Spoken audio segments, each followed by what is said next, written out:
Harish sir, can we start the session?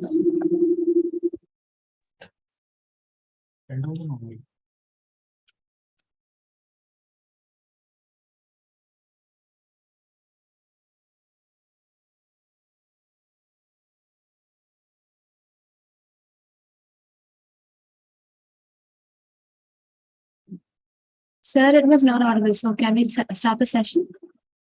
Okay, sir. Good evening, one and all.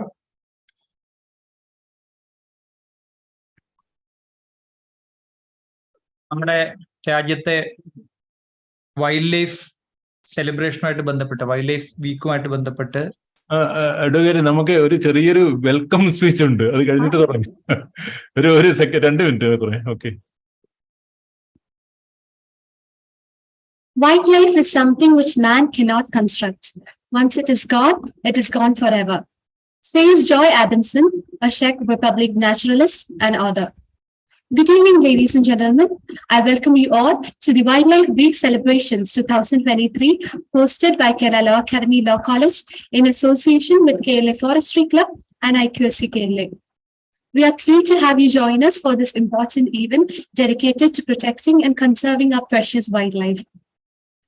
Founded in 1966 by the visionary Dr. N. Narayanan Nair sir, Kerala Law Academy Law College has been a beacon of excellence in legal education, consultancy, research, and pioneering law reforms. Kerala Law Academy Law College is always in its constant effort to pioneer novel ideas and is on the path of deliberation to provide the best stimulating experience to the students to harbor and bring out the polished versions of their talents and skills through our various programs and events of international and national importance. Observing Wildlife Week by organizing various events throughout this week is one such venture. Now, without further ado, let's begin this event with a warm welcome to our esteemed guest. I invite Dr. Malika J. Ma'am, Assistant Professor, Kerala Law Academy, to do the honors. Ma'am, please. Thank you, Aaron. A graceful evening to our esteemed guest, respected professors, dear teachers, students, and to everyone present here on this virtual dais. The regulatory regime for environmental protection in India is a picture of sharp contrast.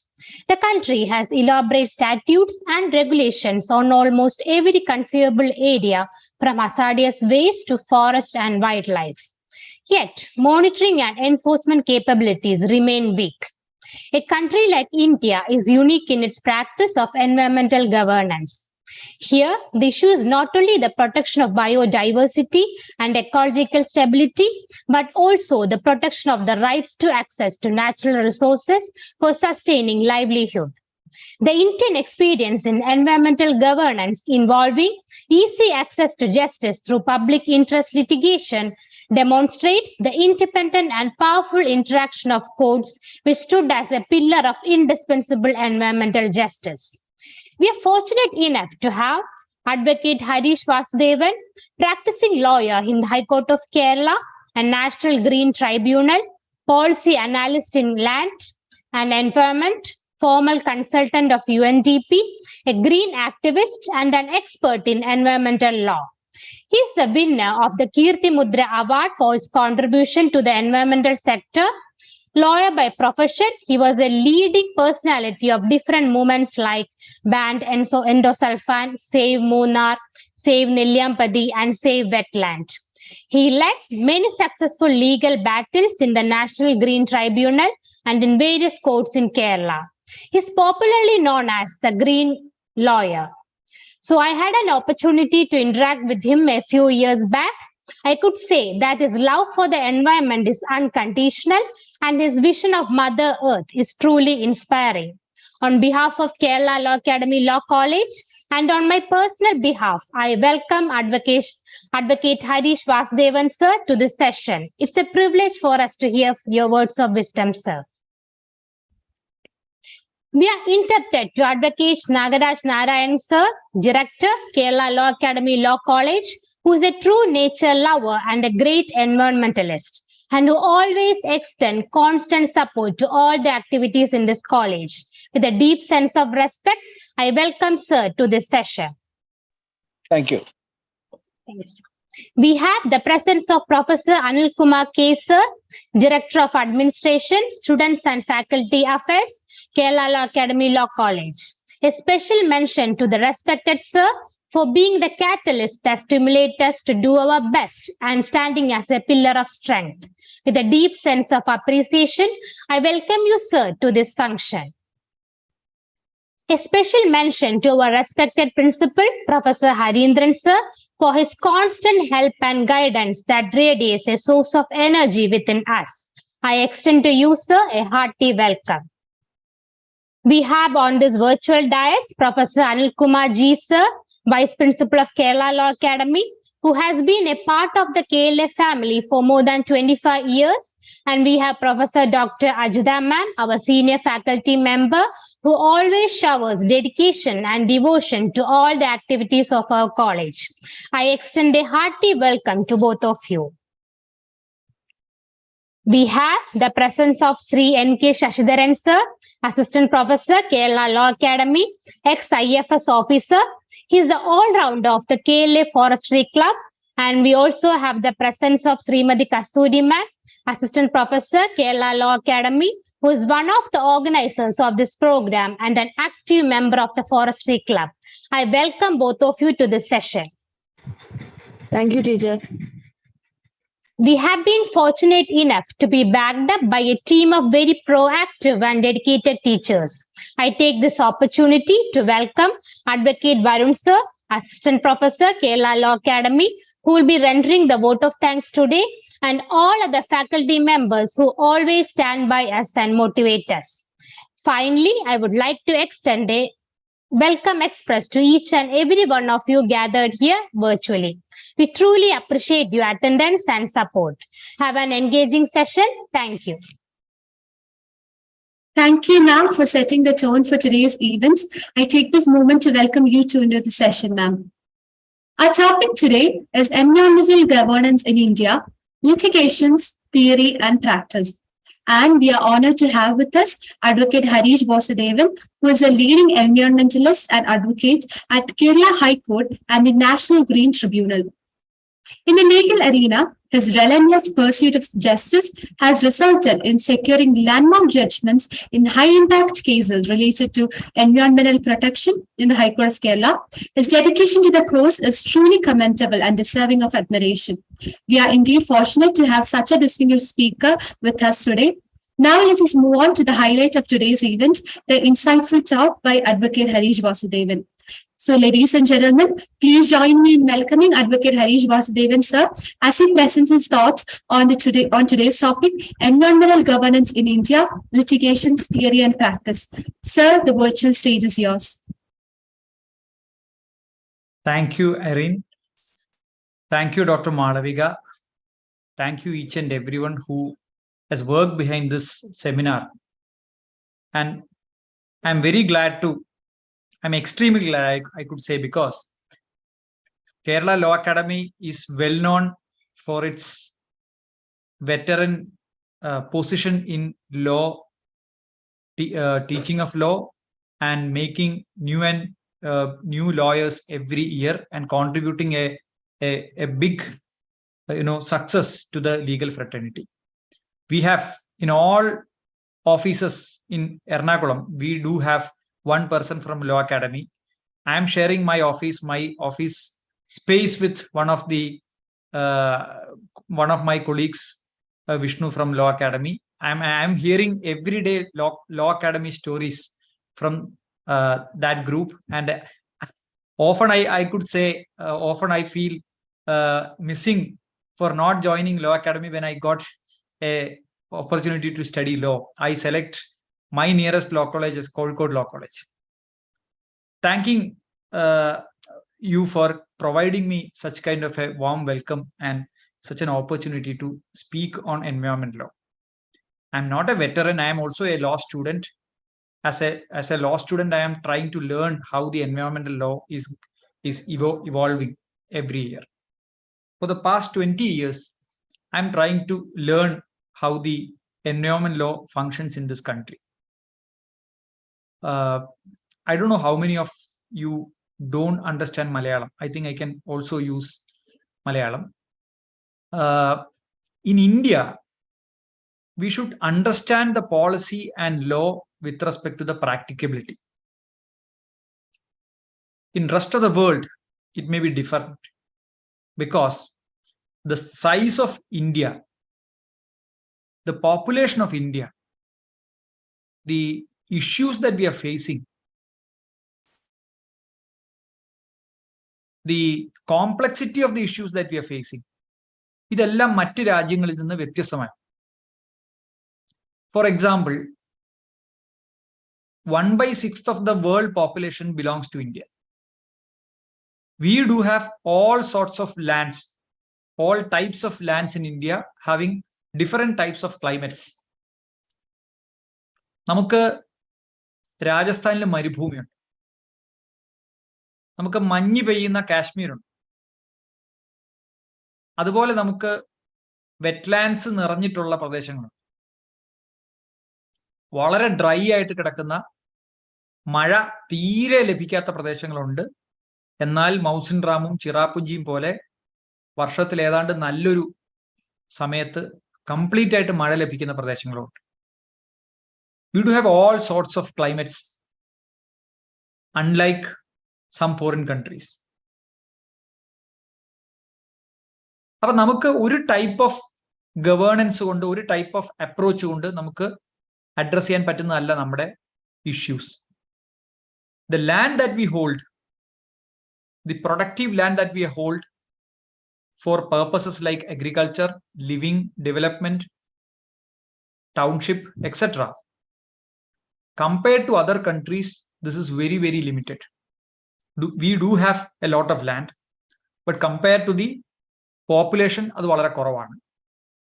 അതിൽ തന്നെ productivity ഉള്ള land വളരെ കുറവാണ്, use ചെയ്യാൻ പറ്റുന്ന land വളരെ കുറവാണ്. A rich biodiversity we do have. നമ്മുടെ രാജ്യത്താണ് ലോകത്തുള്ള ജൈവ വൈവിധ്യങ്ങളുടെ വളരെ വലിയ ശതമാനമൊക്കെ. അത് നശിപ്പിക്കാതെ എങ്ങനെ നമുക്ക് ഡെവലപ്മെന്റ് കൊണ്ടുവരാം, ആളുകളുടെ need for development, sustainability consider ചെയ്തുകൊണ്ട് എങ്ങനെ മുമ്പോട്ട് പോകാം എന്നുള്ളതാണ് നമ്മുടെ challenge. When we are seeing policies and laws, it should be viewed in such a way that it should be practical and also that is different from the factual situations case by case. കേരളത്തിൽ നിന്ന് വരുന്ന ഒരു കേസിൽ environment protection ആക്ടിന്റെ ഒരു provision implement ചെയ്യുന്ന പോലെ ആയിരിക്കില്ല കാശ്മീരിൽ നിന്ന് വരുന്നത്. കേരളത്തിൽ തന്നെ കുട്ടനാട്ടിൽ നമ്മൾ ഒരു സെന്റ് ഭൂമി കൈകാര്യം ചെയ്യുന്ന പോലെ ആയിരിക്കില്ല വെസ്റ്റേൺ ഗാട്സിന്റെ ഏറ്റവും ടോപ്പിൽ ആനമുടിയുടെ പരിസരങ്ങളിൽ ഒരു സെന്റ് ലാൻഡ് കൈകാര്യം ചെയ്യും. When we are dealing with law, when we are constructing law, നിയമ നിർമ്മാണ സഭകൾ, ലെജിസ്ലേച്ചേഴ്സ് ആൻഡ് പാർലമെന്റ്, അവിടെ നിയമനിർമ്മാണം നടത്തുമ്പോൾ ലാൻഡ് എന്ന വാക്ക് ഉപയോഗിക്കുമ്പോൾ we should keep in mind that we are dealing with 90-degree slope in Western Ghat and some marshy lands in Kuttanad and some plain lands in the plain part of Kerala. കേരളത്തിൽ മാത്രം. അപ്പോൾ ദേശീയ തലത്തിൽ എടുത്താൽ ഇത് വളരെ വ്യത്യാസമുള്ളതായിരിക്കും. This is such a complex situation where we cannot deal with legal issues or question related with the environment very simply. അപ്പൊ ഇതാണ് ഇതിന്റെ ഒരു കോണ്ടെക്സ്റ്റ് ആയിട്ട് എനിക്ക് പറയാനുള്ളത്. നമ്മുടെ എവല്യൂഷൻ ഓഫ് എൻവയോൺമെന്റ് ലോസ് എടുത്താൽ നമുക്കറിയാം, starting from 1972 we have our ഒരു ലോകത്ത് തന്നെ വലിയ മാറ്റം വരുത്തിയ ഒരു ചേഞ്ചാണ് Stockholm convention. Every international community, every nations and the whole international community was looking to Stockholm for a sustainable output on the policy. അതിൽ ഇന്ത്യയാണ് വലിയൊരു ലീഡിംഗ് ഫാക്ടർ ആയിട്ട് മാറിയത്. നമുക്കറിയാം, Shrimati Indira Gandhi, the then Prime Minister of India, went to Stockholm. She spoke about the need of the sustainable development, environmental protection. അങ്ങനെയാണ് ഇന്ത്യയിൽ poverty versus എൻവയോൺമെന്റൽ protection എന്ന് പറയുന്ന ഒരു ഡിബേറ്റിന് തുടക്കം കുറിക്കും. അപ്പൊ അതുവരെയുള്ള നിയമങ്ങൾ നമ്മൾ എടുത്താൽ 1972 വരെ ഇന്ത്യൻ പാർലമെന്റ് പാസ്സാക്കിയിട്ടുള്ള നിയമങ്ങൾക്കകത്തൊന്നും എൻവയോൺമെന്റ് പ്രൊട്ടക്ഷൻ എന്ന് പറയുന്ന ഒരു കൺസെപ്റ്റ് ഉണ്ടാവില്ല. അച്ഛനും അമ്മയ്ക്കും ഉണ്ടായിട്ടുള്ള പല കുട്ടികളായിട്ട് നമ്മൾ ലെജിസ്ലേഷൻസിനെ കണ്ടാൽ സാധാരണ നമ്മുടെ വീട്ടിൽ ആലോചിച്ചാൽ ഒരു ആണും പെണ്ണും കല്യാണം കഴിക്കുന്നു, അവർക്ക് പല കുട്ടികൾ ഉണ്ടാവുന്നു, 3 or 4 കുട്ടികൾ ഉണ്ടാവുന്നു. ഓരോ സമയത്ത് ആ അച്ഛനും അമ്മയ്ക്കും ഉണ്ടായിരുന്ന വിസ്ഡത്തിന്റെ ലെവലാണ് അവർ ആ കുട്ടികൾക്ക് വളരുന്ന പ്രായത്തിൽ പറഞ്ഞു കൊടുക്കുക. അപ്പോ മൂത്ത കുട്ടിയെ വളർത്തുന്ന പോലെ ആയിരിക്കില്ല രണ്ടാമത്തെ കുട്ടിയെ വളർത്തുന്നത്. 1972 ഇറങ്ങിയിട്ടുള്ള ഒരു നിയമം അതുപോലെ ആയിരിക്കില്ല 1982 അല്ലെങ്കിൽ 92 അല്ലെങ്കിൽ 2002 ഒരു നിയമം ലെജിസ്ലേച്ചറിൽ പാസ്സാക്കും. Legislative wisdom has been developed. ആ നിയമം ഉണ്ടാക്കുന്ന ലെജിസ്ലേച്ചറിന്റെ ലെജിസ്ലേറ്റീവ് വിസ്ഡം അനുസരിച്ചാണ് അത് അഡ്വാൻസ്ഡ് ആയിട്ട് മാറുന്നത്. അപ്പൊ 1972 സ്റ്റോക്ക്ഹോം കൺവെൻഷൻ വന്നതിന് ശേഷം ഇന്ത്യയിൽ ആദ്യമായിട്ട് ഒരു എൻവയോൺമെന്റുമായിട്ട് റിലേറ്റ് ചെയ്തിട്ടുള്ള ഒരു എനാക്ട്മെന്റ് ഉണ്ടായത് wildlife protection act. Wildlife protection ആക്ടിന് ശേഷം 2 വർഷങ്ങൾ കഴിഞ്ഞപ്പോൾ നമുക്ക് വാട്ടർ ആക്ട് ഉണ്ടായി. The then understanding of the nation or the parliament was that we should not permit to pollute water. Water pollution should be a punishable offense. And those who are tending to pollute water or a chance to pollute water, or if there is any establishment that may cause pollution to water, it should be prevented through a process. ഇതാണ് water ആക്ടിന്റെ ഏറ്റവും precise ആയിട്ട് പറഞ്ഞത്. അതിനുവേണ്ടി national ലെവലിൽ ഒരു pollution control board കൊണ്ടുവന്നു, ചില mechanisms, check and balance mechanisms കൊണ്ടുവന്നു. ഇങ്ങനെ 1974 നമുക്ക് വാട്ടർ ആക്ട് വന്നു. ഈ വാട്ടർ ആക്ട് പാസ്സാക്കുമ്പോൾ നമുക്ക് എയർ പൊല്യൂഷൻ ഒരു പ്രശ്നമേ ആയിരുന്നില്ല. As a country we couldn't understand that there is a problem like air pollution. 1980 forest conservation act വന്നു. States are diverting forest land for non forest purposes. അതുകൊണ്ട് നമ്മൾ forest conservation act കൊണ്ടുവന്നു. States were prohibited from converting forest land into non-forest activities without permission of the central government. അതിന്റെ ഒരു constitutional എവല്യൂഷനും നിങ്ങൾക്ക് അറിയാമായിരിക്കും. അതിനുശേഷം 1 വർഷം കഴിഞ്ഞപ്പോഴാണ് നമുക്ക് 81 എയർ ആക്ട് വരുന്നത്. 1981 എയർ ആക്ട് വന്നപ്പോൾ വാട്ടർ പൊല്യൂഷനെ എങ്ങനെയാണോ നമ്മൾ പ്രിവെന്റ് ചെയ്യാൻ ശ്രമിച്ചത്, the same manner we have tried to prevent air also. So the legislative wisdom has been developed from water to air. Thereafter 1986 ഒരു അംബ്രല്ല enactment വരുന്നത്, that is called Environment Protection Act. But till Environment Protection Act came into force, അല്ലെങ്കിൽ which was discussed in the parliament, the parliamentary wisdom was not having a capacity to understand what is environment. Environment എന്ന് പറയുന്ന ഒരു complex situation, വെള്ളവും വായുവും മണ്ണും ഇതെല്ലാം കൂടിയുള്ള ഒരു സിറ്റുവേഷൻ ഉണ്ടെന്ന് വിഷ്വലൈസ് ചെയ്യാൻ അന്ന് പാർലമെന്റ് കഴിഞ്ഞിരുന്നില്ല. 86 ഇത് വന്നു, അംബ്രല്ല ആക്ട് ആണ് വന്നത്. Why we call environment protection act an umbrella act? Because it gives birth to a lot of other subordinate legislations. Environment protection act വരാനുണ്ടായിട്ടുള്ള ഹിസ്റ്ററിക്കൽ റീസൺ ഒരുപക്ഷെ നിങ്ങൾക്ക് അറിയാമായിരിക്കും. ഭോപ്പാലിൽ വലിയ ട്രാജഡി ഉണ്ടായി. ഭോപ്പാൽ ട്രാജഡിയുടെ ഭാഗമായിട്ട് വലിയ ഹ്യൂ ആൻഡ് ക്രൈ ഉണ്ടായി. അവിടുത്തെ പ്രധാനപ്പെട്ട ആളുകളെ ഇന്ത്യ വിടാൻ ഗവൺമെന്റ് തന്നെ സഹായിച്ചു എന്നൊരു ആക്ഷേപം വന്നു.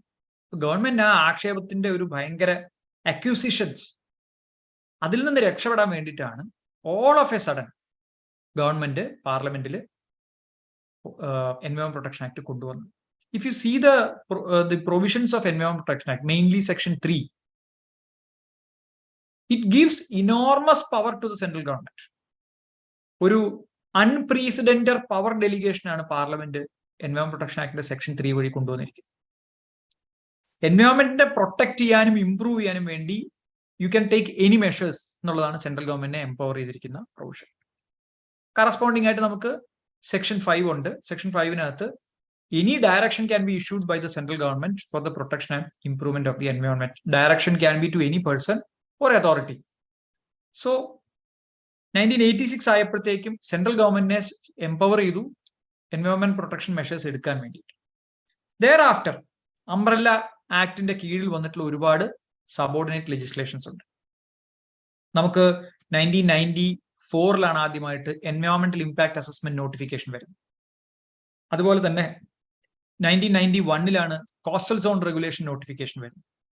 എൻവയോൺമെന്റ് ഇമ്പാക്ട് അസസ്മെന്റ് നോട്ടിഫിക്കേഷൻ പറയുന്നത് impact on the environment create ചെയ്യാൻ സാധ്യതയുള്ള പൊട്ടൻഷ്യൽ പ്രോജക്ട്സ് എല്ലാം അല്ലെങ്കിൽ ആക്ടിവിറ്റീസ് എല്ലാം ഒരു നാഷണൽ പ്രോസസ്സിലൂടെ കടന്നു പോകണം. ഇതിന്റെ ഒരു എങ്ങനെയാണ് ഇത് വന്നത്, ഈ നോട്ടിഫിക്കേഷൻ വന്നതെന്നുള്ളതും നിങ്ങളിൽ പലരും കേട്ടിട്ടുണ്ടാവും. Stockholm convention was a first international output on എൻവയോൺമെന്റൽ protection in a large way that influenced government of India to formulate environmental legislations.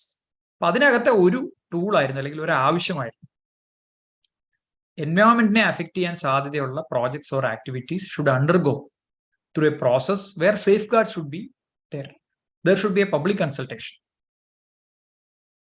കാരണം പബ്ലിക് അറ്റ് ലാർജ് ആണ് എൻവയോൺമെന്റിലെ സ്റ്റേക്ക് ഹോൾഡേഴ്സ്. അതുകൊണ്ട് പബ്ലിക് കൺസൾട്ടേഷനിലൂടെ ഒരു നാഷണൽ റെഗുലേറ്റർ വഴിയായിരിക്കണം ഈ പ്രോജക്ട്സ് അല്ലെങ്കിൽ ആക്ടിവിറ്റീസ് പെർമിറ്റ് ചെയ്യുന്നത്. ഇങ്ങനെ എനാക്ട്മെന്റ്സ് വന്നു, നോട്ടിഫിക്കേഷൻ വന്നു. കോസ്റ്റൽ സോൺ, നമ്മുടെ കടൽ തീരത്തു നിന്ന് 500 മീറ്റർ മാറിയുള്ള ഏരിയയെ കോസ്റ്റൽ സോൺ ആയിട്ട് ഡിക്ലെയർ ചെയ്തുകൊണ്ട് കോസ്റ്റൽ റെഗുലേഷൻ നോട്ടിഫിക്കേഷൻ വന്നു. 2006 നോട്ടിഫിക്കേഷൻ അമെൻമെന്റ് വന്നു. 2011 2019 കോസ്റ്റൽ സോൺ റെഗുലേഷൻസ് അമെൻമെന്റ് വന്നു. അങ്ങനെ ബയോഡൈവേഴ്സിറ്റി ആക്ട് വരെ 2002 ബയോഡൈവേഴ്സിറ്റി ആക്ട് ഇന്ത്യൻ പാർലമെന്റ് പാസ്സാക്കുന്നത് വരെ ഇന്ത്യയിൽ ബയോഡൈവേഴ്സിറ്റി എന്ന് പറയുന്നത് ലെജിസ്ലേറ്റീവ് വിസ്ഡത്തിനോ ജുഡീഷ്യൽ വിസ്ഡത്തിനോ മനസ്സിലാവുന്ന ഒരു കാര്യമായിരുന്നില്ല. ഞാനിത് എന്തിനാ പറയുന്നതെന്ന് വെച്ചാൽ, ഇത്രയും സമയമെടുത്ത് പറഞ്ഞത്, നമ്മുടെ മുമ്പിലേക്ക് ഒരു എൻവയോൺമെന്റൽ ലിറ്റിഗന്റ് വരുന്നു. ഹി ഈസ് ഫേസിങ് എൻ എൻവയോൺമെന്റൽ issue. It may be a water pollution issue, it may be an air pollution issue, it may be something else. When we understand the fact of the case, there can be a situation where our present legislations are unable to solve the issue that is being faced by our client. There can be a situation. The legislative wisdom did not understand that such kind of a situation is there, and there is no statutory solution provided by the legislature. There can be a situation. 1980 air പൊല്യൂഷന് വേണ്ടി case കൊടുത്തിരുന്നെങ്കിൽ ഇന്ത്യയിൽ IPC ആയി ബന്ധപ്പെട്ട് മാത്രമായിരുന്നു അത് deal ചെയ്തിരുന്നത്. കോടതികളോ അല്ലെങ്കിൽ ലെജിസ്ലേച്ചറോ അല്ലെങ്കിൽ എക്സിക്യൂട്ടീവോ air pollution എന്ന് പറയുന്നത് റെക്കഗ്നൈസ് ചെയ്തിരുന്നില്ല ഒരു ഇഷ്യൂ ആയിട്ട്. അതേസമയം ആക്ട് വന്നപ്പോൾ റെക്കഗ്നീഷൻ ഉണ്ട്. ജസ്റ്റ് ലൈക്ക് ദാറ്റ് നമ്മൾ കോസ്റ്റൽ സോൺ പ്രൊട്ടക്ഷനെ പറ്റി നമ്മൾ 86 മുമ്പോ അല്ലെങ്കിൽ 91 മുമ്പോ പറഞ്ഞിരുന്നെങ്കിൽ, ഒരു ലിറ്റിഗേഷനിലൂടെ റേസ് ചെയ്തിരുന്നെങ്കിൽ, nobody would have recognized, nobody would have agree with your litigation saying that this coastal area should be protected. But the basics of all these legislations are principles of law, like precautionary principle, intergenerational equity, sustainable development, and polluter pays. These are the 4 basic principles of environmental governance. When precautionary principle is applied, it is the burden of the person who conducts the activity that he will not cause any damage, that this will not cause any damage to the environment. And absence of scientific evidence should not be taken as a ground for permitting such activities. ഒരു activity ഞാൻ തുടങ്ങാൻ പോവാണ്, അത് എൻവയോൺമെന്റിന് പ്രശ്നം ഉണ്ടാക്കില്ല എന്ന് സാധാരണ ലിറ്റിഗേഷൻസിൽ എന്താ സംഭവിക്കുക? സാധാരണ ഒരു ലിറ്റിഗേഷനിൽ സംഭവിക്കുക, അക്യൂസിഷൻ ഉന്നയിക്കുന്ന ആളാണ് സാധാരണ അത് പ്രൂവ് ചെയ്യേണ്ടത്. Here it is different. It is not the burden of the person who accuse something that I am facing an environmental danger, I am facing an environmental degradation based on a particular activity. It is for the person who proposed the activity, if it is a new activity, it should prove that beyond doubt my activity will not cause any damage to the environment. At his cost, after having a public interaction or public consultation of that project. അങ്ങനെയാണ് അതിന്റെ design എൻവയോൺമെന്റൽ protection ആക്ടിന്റെ കീഴിലുള്ള നോട്ടിഫിക്കേഷൻസിലേക്കൊക്കെ വന്നിരിക്കുന്നത്.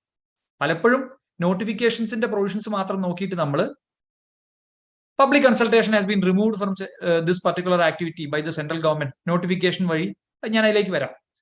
അപ്പോ ഏതെങ്കിലും ഒരു നോട്ടിഫിക്കേഷനിൽ എന്തെങ്കിലും ഇല്ല എന്നതുകൊണ്ടോ ഏതെങ്കിലും ഒരു ഓർഡറിൽ എന്തെങ്കിലും ഇല്ല എന്നതുകൊണ്ടോ നമുക്ക് സർവീസ് ലോയോ സിവിൽ ലോസ് മറ്റ് സിവിൽ ലോസോ അല്ലെങ്കിൽ ക്രിമിനൽ ലോയോ കൈകാര്യം ചെയ്യാവുന്നതുപോലെ കൈകാര്യം ചെയ്യേണ്ട ഒരു സബ്ജക്റ്റ് അല്ല environment.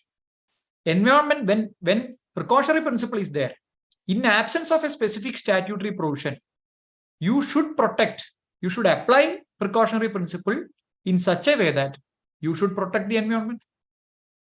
Environment includes human being also. Environmental definition എന്താണെന്ന് നമുക്ക് നോക്കാം.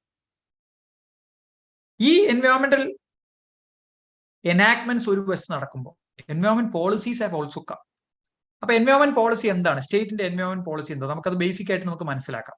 ചിലപ്പോൾ ഇതിനകത്ത് കുറച്ച് സമയം എടുക്കുമായിരിക്കും. Still I think I should just show you what is the environment policy of the country.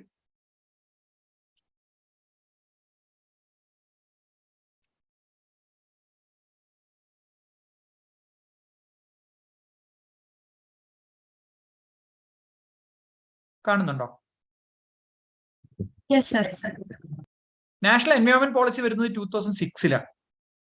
വളരെ ചെറിയൊരു ഡോക്യുമെന്റ് ആണ്, നിങ്ങളൊക്കെ വായിച്ചു നോക്കേണ്ട ഒരു ഡോക്യുമെന്റ് ആണ്. അറ്റ്ലീസ്റ്റ് എൻവയോൺമെന്റ് പോളിസി എന്താണെന്ന് അറിഞ്ഞിരിക്കേണ്ട ഒരു കാര്യമുണ്ട്. I just want to invite your attention on one particular thing.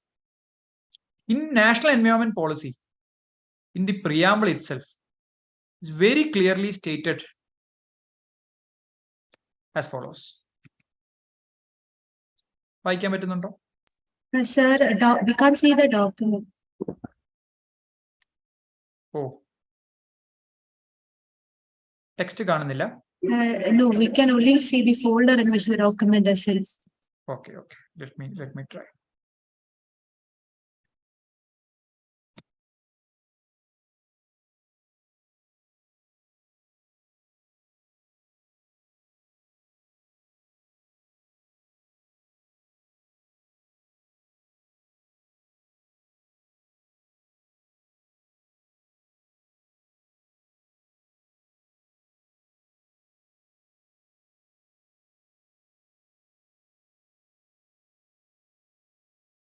ഇപ്പൊ കാണാവോ?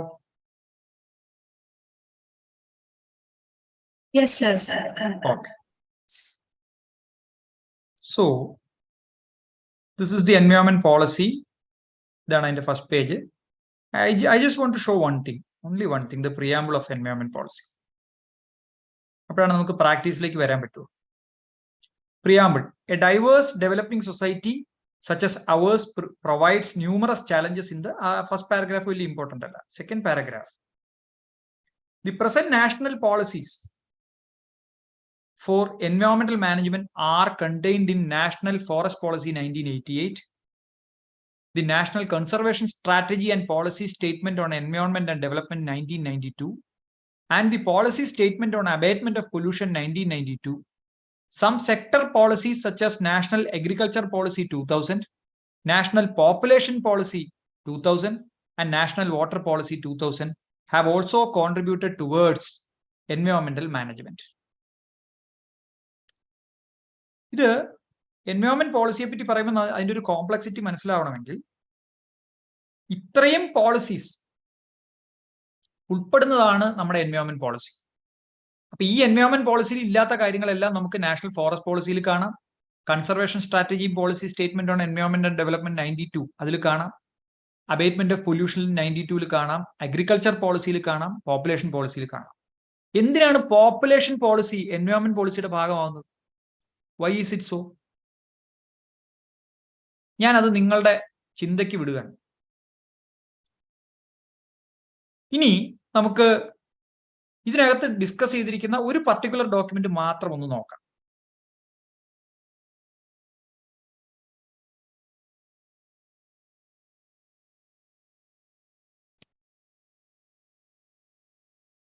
കാണാമല്ലോ അല്ലേ? ഡോക്യുമെന്റ് കാണുന്നുണ്ടോ? Yes, sir. It is National Conservation Strategy and Policy Statement on Environment and Development. Usually ഇതാരും പറയാനോ കാണിക്കാനോ സാധ്യത ഇല്ലാത്തതുകൊണ്ടാണ് നിങ്ങളുടെ ക്ലാസ്സുകളിൽ ഇത് പറഞ്ഞിട്ടുണ്ടെങ്കിൽ sorry for my repetition. This is A policy evolved just after the Stockholm Convention. And it's very clear about how the development occurs, what are the parameters of development, environment, everything is discussed in detail in this particular policy document. Population control. I'm just showing the index of this. Population control is a part of environmental protection. Conservation of natural resources, land and water, atmosphere, biodiversity, biomass is a part of environmental protection. Agriculture and irrigation, environment protection bhagavana. Agriculture, irrigation separately discuss ചെയ്തിട്ടുണ്ട്. Animal husbandry, forestry, energy generation and use, industrial development, mining and quarrying, tourism, transportation, human settlements. ഈ ഇത്രയും അന്ന് consider ചെയ്യാൻ പറ്റുന്ന almost എല്ലാ എലമെന്റ്സും ഇതിൻ്റെ അകത്ത് environment പ്രൊട്ടക്ഷന്റെ പോളിസിയുടെ ഭാഗമായിട്ട് ഡിസ്കസ് ചെയ്തിട്ടുണ്ട്. When we go down about എൻവയോൺമെന്റൽ the content of the policy, what is environmental problem? Nature and dimensions, those arising as negative effects of the very process of development and those arising from the conditions of poverty and underdevelopment. These two are basically identified as the environmental problem. ഡെവലപ്മെന്റിന്റെ ഭാഗമായിട്ട് വരുന്ന പുതിയ ഇഷ്യൂസിനെ നമ്മൾ എൻവയോൺമെന്റൽ issue ആയിട്ട് consider ചെയ്തിരിക്കുക. പോപ്പുലേഷന്റെ ഇമ്പാക്റ്റിനെ പറ്റിയിട്ട്, റിസോഴ്സിന്റെ availability ഇല്ലായ്മയെ പറ്റിയിട്ട് വളരെ detailed ആയിട്ടും വളരെ ക്രിസ്പ് ആൻഡ് പ്രിസൈസ് ആയിട്ടും ഡിസ്കസ് ചെയ്തിട്ടുള്ള ഒരു ഡോക്യുമെന്റ് ആണ്, പോളിസി ഡോക്യുമെന്റ് ആണ് എൻവയോൺമെന്റ് ഈ 1972 വന്നിട്ടുള്ള സ്ട്രാറ്റജിക് പോളിസി എന്ന് പറയുന്നത്. ഇത് ഞാൻ പറയാൻ കാരണം, this has been given A protection by the later environmental policy in 2006. ഇത് സേവ് ചെയ്തുകൊണ്ടാണ്. ഇതിനകത്ത് ഒരുപാട് കാര്യങ്ങൾ പറഞ്ഞു, ഞാൻ ഈ ഡീറ്റെയിൽസിലേക്ക് പോകുന്നില്ല, നിങ്ങൾക്ക് പലതും നിങ്ങൾക്ക് അറിയാവുന്നതാണ്. നമുക്ക് ഈ ചെറിയ സമയത്തിനുള്ളിൽ ഡീറ്റെയിൽസിലേക്ക് പോകാൻ സമയമില്ലാത്തതുകൊണ്ട് ഇനി നമ്മൾ പരിചിതമായിട്ട് കേൾക്കുന്ന EIA നോട്ടിഫിക്കേഷനിലൊക്കെ വരാം. ഒരു എൻവയോൺമെന്റൽ ക്ലിയറൻസ് ഒരു പ്രോജക്റ്റിന് കൊടുക്കുന്നു, നമ്മുടെ നാട്ടിലെ പ്രധാനപ്പെട്ട ഒരു പ്രോജക്റ്റിന് EC കൊടുക്കുന്നു. നമ്മൾ അങ്ങനെയാണ് അത് ചലഞ്ച് ചെയ്യും. അതിനകത്ത് നിങ്ങൾക്കറിയാം, ഒരു എക്സ്പെർട്ട് അപ്രൈസൽ കമ്മിറ്റി ഉണ്ടാവും, അവരത് പരിശോധിച്ചിട്ടാണ് EC ഗ്രാന്റ് ചെയ്യുന്നത്. അത് എൻവയോൺമെന്റൽ ഇമ്പാക്ട് അസസ്മെന്റിന്റെ കീഴിലാണ് വരുന്നത്. സെക്ഷൻ 3 ഓഫ് എൻവയോൺമെന്റ് പ്രൊട്ടക്ഷൻ ആക്ടിന്റെ കീഴിലാണ് വരുന്നത്. സെക്ഷൻ 3 പറയുന്ന ഒരു പ്രധാനപ്പെട്ട കാര്യം, you should state the reason for imposing regulations.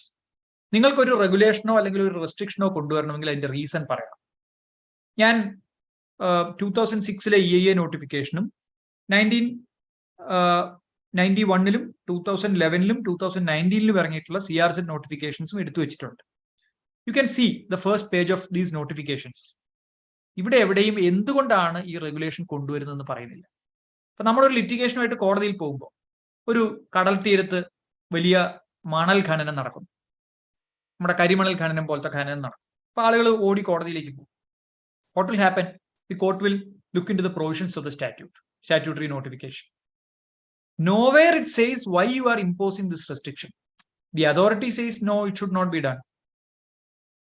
Government says no, this is need of our development should happen.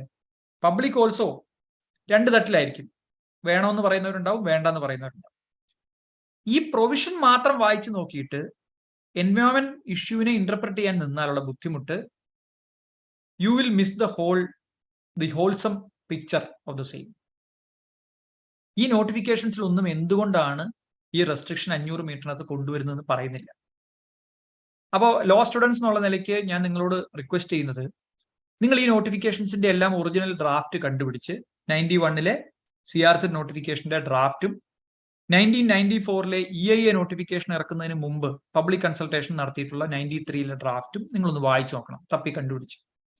കൃത്യമായി അതിനകത്തെല്ലാം എന്തുകൊണ്ടാണ് ഈ നോട്ടിഫിക്കേഷൻസ് വഴി പുതിയ റെഗുലേഷൻസ് കൊണ്ടുവരുന്നതെന്ന് പറഞ്ഞിട്ടുണ്ട്. ഇപ്പോഴത്തെ ഒരു ഒറ്റ നോട്ടിഫിക്കേഷനിൽ നമുക്ക് റീസൺ കാണാൻ പറ്റില്ല.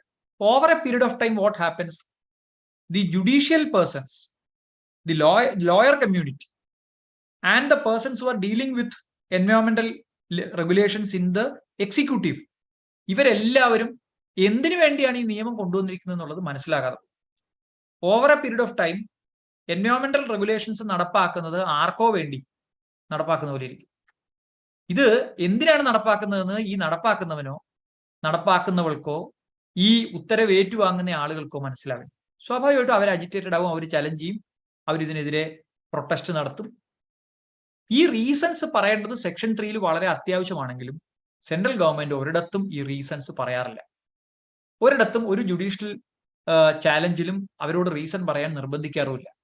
സെക്ഷൻ 3 എൻവയോൺമെന്റ് പ്രൊട്ടക്ട് ചെയ്യാനുള്ള മെഷേഴ്സ് മാത്രമേ എടുക്കാവൂ എന്ന് പറയുന്ന ഒരു നിയമത്തിനകത്ത് നിന്ന് ഏതാണ്ട് 25-ലധികം നോട്ടിഫിക്കേഷൻസ് എക്സിസ്റ്റിംഗ് റെഗുലേഷൻസ് ഡൈല്യൂട്ട് ചെയ്തുകൊണ്ട് ഓൾറെഡി വന്നു കഴിഞ്ഞു.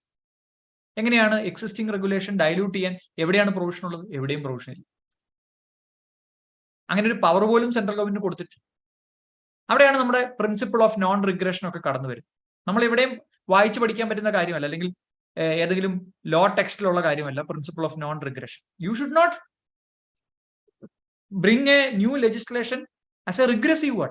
നിങ്ങൾക്ക് പബ്ലിക് ഹെൽത്തിന്റെ കാര്യത്തിലോ എൻവയോൺമെന്റിന്റെ കാര്യത്തിലോ നിലനിൽക്കുന്ന പൊസിഷനെ റിഗ്രസീവ് ആക്കുന്ന രീതിയിൽ പൊല്യൂഷന്റെ സ്റ്റാൻഡേർഡ് ഇപ്പോൾ 300 പാർട്സ് പെർ മില്യൺ ആണ്. എന്നാൽ നമുക്ക് നാളെ മുതൽ 600 പാർട്സ് പെർ മില്യൺ പൊല്യൂഷൻ അനുവദിക്കാം എന്ന് പറഞ്ഞ് നിങ്ങൾക്ക് അതിനെ ഡൈല്യൂട്ട് ചെയ്യാൻ പറ്റില്ല. That is against principle of non regression. ഇത്തരത്തിലുള്ള പ്രിൻസിപ്പിൾസിനെ ബേസ് ചെയ്ത് കൊണ്ടുവന്ന എൻവയോൺമെന്റൽ എനാക്ട്മെന്റ്സ് പക്ഷേ ഇപ്പോ നോട്ടിഫിക്കേഷൻസിന്റെ രൂപത്തിലും ഓർഡേഴ്സിന്റെ രൂപത്തിലും ഓഫീസ് മെമ്മോറണ്ടംസിന്റെ രൂപത്തിലും മാത്രമാണ് നിൽക്കുന്നത്. ഇതാണ് നമ്മൾ നേരിടുന്ന ഒരു പ്രതിസന്ധി. അതായത് 1972 മുതൽ 2002 വരെയുള്ള സ്റ്റാറ്റ്യൂട്ടറി റെഗുലേഷൻസ്, സ്റ്റാറ്റ്യൂട്ട്സ് പാസ്സാക്കിയിട്ടുള്ള പാർലമെന്റിന്റെ എവല്യൂഷണറി പ്രോസസ്സിനകത്ത് കടന്നു വരാത്ത ഒരുപാട് നിയമങ്ങളുണ്ട്. 1950s മൈൻസ് ആക്ട് വരുന്നത്, MMDR ആക്ട് വരുന്നത്. MMDR ആക്ടിനകത്ത് എൻവയോൺമെന്റ് എന്ന് പറയുന്ന ഒരു വാക്കേ ഉണ്ടാവില്ല. കാരണം MMDRന് ക്രിയേറ്റ് ചെയ്യുന്ന സമയത്ത് ലെജിസ്ലേറ്റീവ് വിസ്ഡം എയറോ വാട്ടറോ എൻവയോൺമെന്റോ പൊല്യൂട്ട് ചെയ്യപ്പെടും എന്ന് വിചാരിച്ചിട്ടേ ഇല്ല. They didn't no.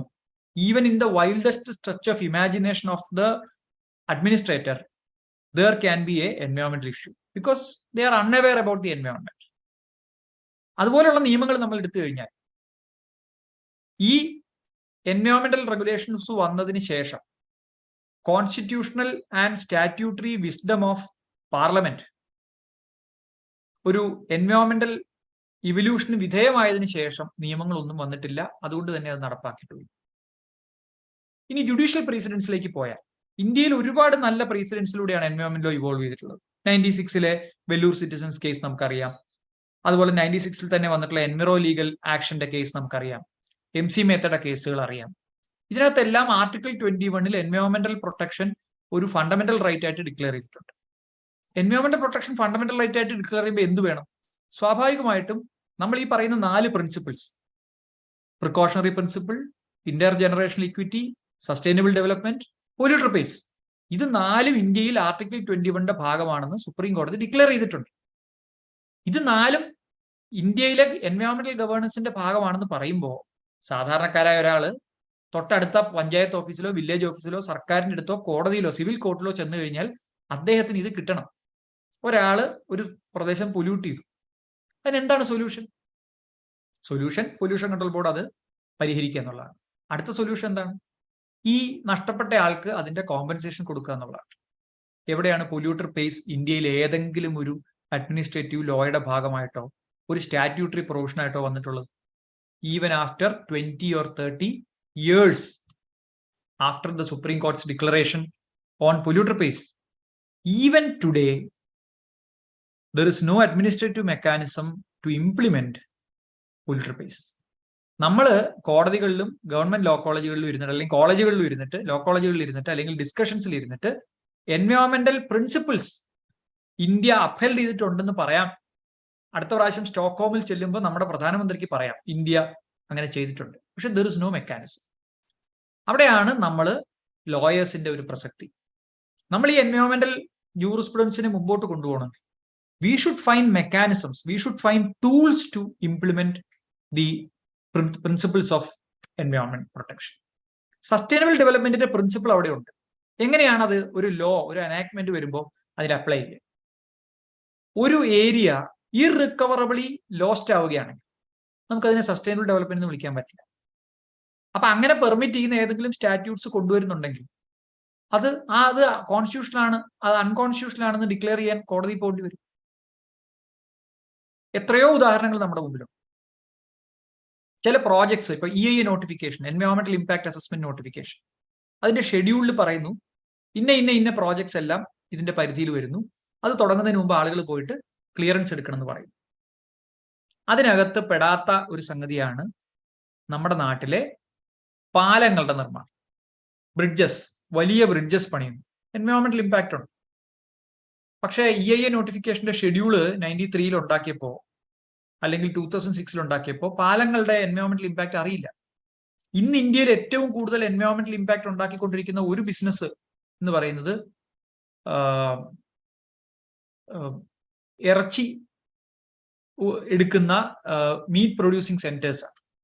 ഒരു വലിയ കോസ് ഓഫ് പൊല്യൂഷൻ ആണെന്ന് CPCB ഒക്കെ റിപ്പോർട്ട് ചെയ്തിട്ടുള്ള ഇതാണ്. പക്ഷേ EIA നോട്ടിഫിക്കേഷന്റെ പരിധിയിൽ എവിടെയോ അത് വന്നിട്ടില്ല. സ്റ്റോൺ ക്രഷിംഗ് യൂണിറ്റ്സ് ഇതുവരെ EIA നോട്ടിഫിക്കേഷന്റെ പരിധിയിൽ വന്നിട്ടില്ല. അങ്ങനെ ഇഷ്ടം പോലെ. എങ്ങനെയാണ് ഈ ഡ്രാഫ്റ്റിനകത്ത് ഇല്ലാത്തതുകൊണ്ട് അല്ലെങ്കിൽ ഈ നോട്ടിഫിക്കേഷന്റെ ഷെഡ്യൂളിൽ പെടാത്തത് കൊണ്ട് അതിന് എൻവയോൺമെന്റൽ ഇമ്പാക്ട് ഉണ്ടാക്കുന്നില്ല എന്നാണ് അർത്ഥം. Prejudice is in favor of those industries since the statute has not evolved to the factual circumstances. അപ്പൊ നമ്മൾ എന്താണ് ആദ്യത്തെ സൊല്യൂഷൻ? നമ്മൾ പതിവ് പോലെ ലിറ്റിഗന്റിനെയും കൊണ്ട് കോടതിയിൽ പോയി പ്രൊവിഷൻസ് ഓഫ് സ്റ്റാറ്റ്യൂട്ട് ഇംപ്ലിമെന്റ് ചെയ്യണം എന്നല്ല പറയേണ്ടത്. We should demand that there should be a direction to the central government to include the polluting industries in the list of schedule annexed to the EIA notification. അങ്ങനെ ഒരു അനക്ഷറിനെ attack ചെയ്യുന്ന രീതിയിൽ, inclusion കൊണ്ടുവരുന്ന രീതിയിലുള്ള ഒരു എൻവയോൺമെന്റൽ ലിറ്റിഗേഷൻ ഇന്ത്യയിൽ നടക്കുന്നില്ല. ഇനി 2010 വളരെ വിപ്ലവകരമായ നാഷണൽ ഗ്രീൻ ട്രിബ്യൂണൽ ആക്ട് കൊണ്ടു. നാഷണൽ ഗ്രീൻ ട്രിബ്യൂണൽ ആക്ട് പറയുന്നത് കുറെ ഓർഡറുകൾ പറഞ്ഞിട്ട് air act, water act, environment protection act, ഇതിനകത്തൊക്കെ ഇറക്കുന്ന ഗ്രാന്റ് ചെയ്തിട്ടുള്ള അതോറിറ്റികൾ ഗ്രാന്റ് ചെയ്യുന്ന പെർമിഷൻസിനെ ചലഞ്ച് ചെയ്യാൻ, മെറിറ്റോറിയസ് ചലഞ്ച് ചെയ്യാനുള്ള ഒരു പ്രൊവിഷൻ കൊണ്ടുവന്നു. Now what is the difference between a meritorious challenge and a judicial review? You know that. Judicial റിവ്യൂവിൽ നമുക്ക് ലിമിറ്റഡ് സ്കോപ്പേ ഉള്ളൂ. ഒരു പ്രോജക്റ്റിന് എൻവയോൺമെന്റ് ക്ലിയറൻസ് കൊടുക്കുന്നു. വെസ്റ്റേൺ ഗാർഡ്സിൽ ഒരു വലിയ മൈനിങ് പ്രോജക്റ്റിനോ അല്ലെങ്കിൽ എന്തെങ്കിലും ഒരു പ്രോജക്റ്റിന് എൻവയോൺമെന്റ് ക്ലിയറൻസ് കൊടുക്കുന്നു. ഒരു വളരെ പ്രസ്റ്റീൻ ആയിട്ടുള്ള ഒരു ഏരിയ. നമുക്ക് ആ എൻവയോൺമെന്റ് ക്ലിയറൻസ് പണ്ട് ചലഞ്ച് ചെയ്യാൻ പറ്റുന്നത് ജുഡീഷ്യൽ റിവ്യൂലായിരുന്നു. കോടതികൾ ഇന്റർഫിയർ ചെയ്തിരുന്നു, ഹൈക്കോർട്ട്സ് അല്ലെങ്കിൽ സുപ്രീം കോർട്ട്. അപ്പൊ അവര് നോക്കുന്നത് എന്താ? പ്രൊസീജിയർ ഓക്കെ ആണോ നോക്കും, അത് സ്റ്റാറ്റ്യൂട്ടറി പ്രൊവിഷൻസ് അനുസരിച്ചാണോ കൊടുത്തിട്ടുള്ളത് നോക്കും, ഇംപ്രോപ്പർ ആയിട്ടാണോ കൊടുത്തിട്ടുള്ളത് നോക്കും, അതിന്റെ മറ്റ് പാരാമീറ്റേഴ്സ്, അഡ്മിനിസ്ട്രേറ്റീവ് പാരാമീറ്റേഴ്സ് ഒക്കെ ചെയ്തിട്ടുണ്ടോ നോക്കും. അല്ലെങ്കിലോ എല്ലാ പേപ്പറും കറക്റ്റ് ആയിരുന്നോ, ഇത് കിട്ടാനുള്ളതെല്ലാം ഉണ്ടോ നോക്കും. ഇതല്ലാതെ അവിടെ വരുന്ന ഒരു തുമ്പി, ആ തുമ്പിയുടെ ഇക്കോസിസ്റ്റം ഈ പറയുന്ന ആക്ടിവിറ്റി കൊണ്ട് ഇല്ലാതായാൽ ആ തുമ്പി ഭൂമിയിൽ നിന്ന് എന്നേക്കുമായി ഇല്ലാതാവും എന്നൊരു ആർഗ്യുമെന്റ് പ്രപ്പോസ് ചെയ്താൽ അത് കൺസിഡർ ചെയ്യാനുള്ള വലിപ്പം ഏതിനില്ല? ജുഡീഷ്യൽ റിവ്യൂവിനില്ല. ഒന്ന്, മെറിറ്റ് ചാലഞ്ച് പോസിബിൾ അല്ല. രണ്ട്, അതിനേക്കാൾ important, it was the description of the high court judge whether to admit and listen to your case or not. നിങ്ങൾ ഒരു പ്രോജക്റ്റിന്റെ എൻവയോൺമെന്റ് ക്ലിയറൻസിനെ ചലഞ്ച് ചെയ്ത് വരികയോ നിങ്ങളൊരു എൻവയോൺമെന്റൽ ഇഷ്യൂ റേസ് ചെയ്ത് വരികയോ ചെയ്താൽ it was a sole discretion of a judge to listen to you whether to agree with your argument or not. ഇല്ലെങ്കിൽ കേൾക്കാൻ താല്പര്യമില്ലെന്ന് പറഞ്ഞ് തള്ളാം. It is a pure discretion. NGT act വന്നതോടുകൂടി സെക്ഷൻ 14, 15 and 16 വന്നതോടുകൂടി now it has become your statutory right to approach the tribunal in cases where there is a substantial question relating to environment. If there is an environment clearance granted by anywhere in India, if you are an aggrieved person, you can approach the National Green Tribunal through an appeal. അപ്പൊ ആരാണ് ഈ aggrieved person? ഭയങ്കര രസമാണ്. Aggrieved person എന്ന് പറയുന്നത് അതിന്റെ തൊട്ടടുത്ത് നിൽക്കുന്ന ആളുകളാണെന്നാണ് ഇപ്പോഴും പലരും ധരിച്ചു വെച്ചിരിക്കുന്നത്. ഈ എൻവയോൺമെന്റൽ ജൂറിസ്പ്രുഡൻസിനുള്ള കുഴപ്പം ഞാൻ പറഞ്ഞത്, ഇന്ത്യയുടെ എൻവയോൺമെന്റ് മുഴുവനും പ്രൊട്ടക്ട് ചെയ്യാൻ വേണ്ടിയിട്ടാണ് നമ്മൾ കോൺസ്റ്റിറ്റ്യൂഷണൽ എൻവയോൺമെന്റ് പ്രൊട്ടക്ഷൻ പ്രൊവിഷൻസ് ഒക്കെ എഴുതി ചേർത്തിട്ടുള്ളത്. Every citizen has a statutory duty to protect environment എന്നാണ്. ഈ എവരി സിറ്റിസൺ എന്ന് പറയുന്നതിനകത്ത് ആരൊക്കെ പെടും? ലിറ്റിഗന്റ് പെടും, ലോയേഴ്സ് പെടും, ഓപ്പോസിറ്റ് സൈഡ് ലോയർ പെടും, ജഡ്ജിയും പെടും. കാരണം ഇവരെല്ലാം സിറ്റിസൺസ് ഓഫ് ദ കൺട്രിയാണ്. ഇവർക്ക് എല്ലാവർക്കും എൻവയോൺമെന്റ് പ്രൊട്ടക്ട് ചെയ്യാനുള്ള ഉത്തരവാദിത്തമുണ്ട്. So prejudice is in favour of the environment. You have to show that you should protect environment in such manner. Then the rest is decided. പിന്നെ അത് പ്രൊട്ടക്ട് ചെയ്യേണ്ട ഉത്തരവാദിത്തം ഈ പറഞ്ഞ ആളുകൾക്ക് എല്ലാം ഉണ്ട്. എഗ്രീവ്ഡ് പേഴ്സൺ എന്ന് പറയുന്നതിന്റെ NGT ആക്ടിലെ ഡെഫിനിഷനെ every citizen of the country എന്ന് എക്സ്പാൻഡ് ചെയ്യുന്ന തരത്തിലുള്ള ജഡ്ജ്മെന്റ്സ് വന്നിട്ടുണ്ട്. അത് കോടതികൾ അക്സെപ്റ്റ് ചെയ്തിട്ടുണ്ട്. Higher courts have accepted that position. So a person from Kashmir can simply challenge an environment clearance granted in Kerala on the ground that this environment will be affected, and therefore, as a citizen of this country, he is affected. He is an aggrieved party. അത്രയും stretchable ആണ്, ആർക്കും aggrieved പാർട്ടിയായി മാറാൻ കഴിയുന്നത്ര stretched ആണ് നമ്മുടെ എൻവയോൺമെന്റൽ jurisprudence. ഇത് limit ചെയ്യാനുള്ള ശ്രമങ്ങളൊക്കെ നടത്തുന്നുണ്ട്. ഞാൻ അതിലേക്കൊന്നും ദീർഘമായിട്ട് പോകുന്നില്ല. ഇതിന്റെ പ്രാക്ടിക്കൽ സൈഡ് 30 days ആണ് സെക്ഷൻ 16 ഒരു എൻവയോൺമെന്റ് ക്ലിയറൻസ് ചാലഞ്ച് ചെയ്യാനുള്ള സമയം. From the date of communication. ഈ ഡേറ്റ് ഓഫ് കമ്മ്യൂണിക്കേഷൻ എങ്ങനെ കിട്ടും? ഡേറ്റ് ഓഫ് കമ്മ്യൂണിക്കേഷൻ നമുക്ക് കിട്ടില്ല. കാരണം ഞാൻ എറണാകുളത്ത് താമസിക്കുന്നു. കാസർഗോഡുള്ള എൻ്റെ വീടിന്റെ പരിസരത്ത് ഏതെങ്കിലും ഒരു വലിയ കൺസ്ട്രക്ഷനോ അല്ലെങ്കിൽ വലിയൊരു മൈനിങ് പ്രോജക്റ്റിനോ അല്ലെങ്കിൽ വേറെ ഏതെങ്കിലും ഒരു വലിയ ടൗൺഷിപ്പ് പ്രോജക്റ്റിനോ ഒക്കെ പെർമിഷൻ കൊടുത്താൽ, ഒരു ന്യൂക്ലിയർ പവർ പ്ലാന്റിന് പെർമിഷൻ കൊടുത്താൽ ഞാൻ അറിയില്ല. കാരണം എന്താ? ഞാൻ ആ പരിസരത്ത് താമസിക്കുന്നില്ല, ഞാൻ ഇവിടെ ജോലി ചെയ്യാണ്. മാത്രമല്ല, എല്ലാ ദിവസവും പത്രത്തിൽ വന്നാലേ നമ്മളിത് അറിയുള്ളൂ. ഈ പ്രോജക്റ്റിന് എൻവയോൺമെന്റ് ക്ലിയറൻസ് കൊടുത്തു കഴിഞ്ഞ് എത്രയോ ദിവസം കഴിഞ്ഞിട്ടായിരിക്കും ഇത് പത്രത്തിൽ വരും, ചിലപ്പോൾ മാസങ്ങൾ കഴിഞ്ഞിട്ടായിരിക്കും. How come we know? They will upload a copy of the environment clearance in their website. Now, Green Tribunal has come up with a judgment that the date of knowledge should be the communication in RAM.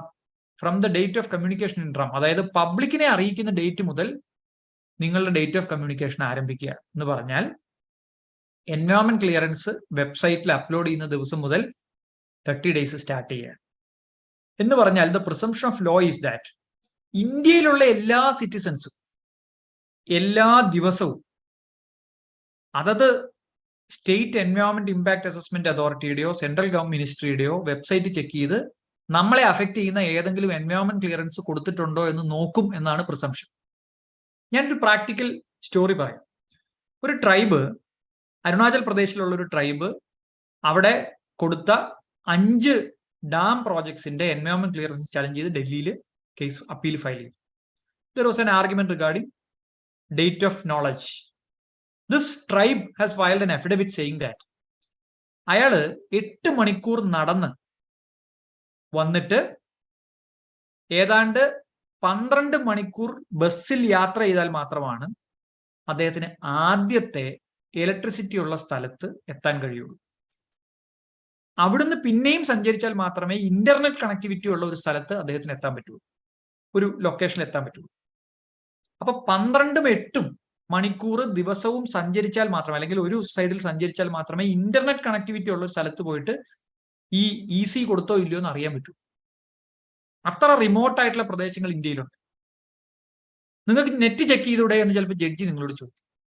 എന്റെ client bus കാണണമെങ്കിൽ 8 മണിക്കൂർ നടക്കണം my Lord എന്ന് അഭിഭാഷകർക്ക് പറയേണ്ടി വരുന്ന ഒരു രാജ്യമാണ് India. ഇത് മനസ്സിലാക്കിക്കൊണ്ട് മാത്രമേ നമുക്ക് provisions of these statutes can be red and interpreted. അപ്പോ ജഡ്ജസിന് ഇത് പറഞ്ഞാൽ മനസ്സിലാവും. കാരണം അവരുടെ വീടിന്റെ തൊട്ടടുത്ത് ഒരു ന്യൂക്ലിയർ പവർ പ്ലാന്റിന് പെർമിഷൻ കൊടുത്തോ ഇല്ലയോ എന്ന് അവർ 30 ദിവസം കഴിഞ്ഞാണ് അറിയുന്നതെങ്കിൽ അവർക്ക് അവരുടെ സ്റ്റാറ്റ്യൂട്ടറി റൈറ്റ് എക്സസൈസ് ചെയ്യാൻ പറ്റില്ല എന്നാണ് അർത്ഥം. ഓഫ് കോഴ്സ് ജുഡീഷ്യൽ റിവ്യൂ അവിടെ ഉണ്ട്. ഞാൻ നേരത്തെ പറഞ്ഞ പോലെ ജുഡീഷ്യൽ റിവ്യൂ ഒരു ഡിസ്ക്രിപ്ഷനാണ്. പക്ഷേ ഗ്രീൻ ട്രിബ്യൂണലിൽ കേസുകൾ ഫയൽ ചെയ്യുമ്പോൾ substantial question relating to environment ആണെങ്കിലും ഒരു എൻവയോൺമെന്റ് ക്ലിയറൻസിന്റെയോ അല്ലെങ്കിൽ ഒരു എയർ ആക്ട് പ്രകാരമുള്ള ഒരു ക്ലിയറൻസിന്റെയോ വാട്ടർ ആക്ട് പ്രകാരമുള്ള ഒരു ക്ലിയറൻസിന്റെയോ ചാലഞ്ച് ആണെങ്കിൽ they should hear you and they should pass an order on merit. അതാണെങ്കിലും പ്രാക്ടിക്കലി കേസസ് വളരെ കുറവാണ്. ഇനി അപ്പീലിന്റെ ആളുകൾ പറയുന്നുണ്ട്, അപ്പീലിൽ ഒരുപാട് ഗ്രീൻ ട്രിബ്യൂണൽ ഒരുപാട് ഡെവലപ്മെന്റ് ഒക്കെ സ്റ്റോൾ ചെയ്യുന്നു. ഞാനൊരു സ്റ്റാറ്റിസ്റ്റിക്സ് എടുത്തു. ഏതാണ്ട് 300-400 ക്ലിയറൻസസ് ആണ് ഗ്രീൻ ട്രിബ്യൂണലിൽ ചാലഞ്ച് ചെയ്യപ്പെടുന്നത്. ഒരു വർഷത്തിൽ 300-400 ക്ലിയറൻസസ് ആണ് ഒരു സോണൽ ബെഞ്ചിൽ ചാലഞ്ച് ചെയ്യപ്പെടുന്നത്. 1 2 എണ്ണമോ ആണ് അതിൽ അലൗ ചെയ്യപ്പെടുന്നത്. ബാക്കിയുള്ളതെല്ലാം ഡിസ്മിസ് ചെയ്യപ്പെടും.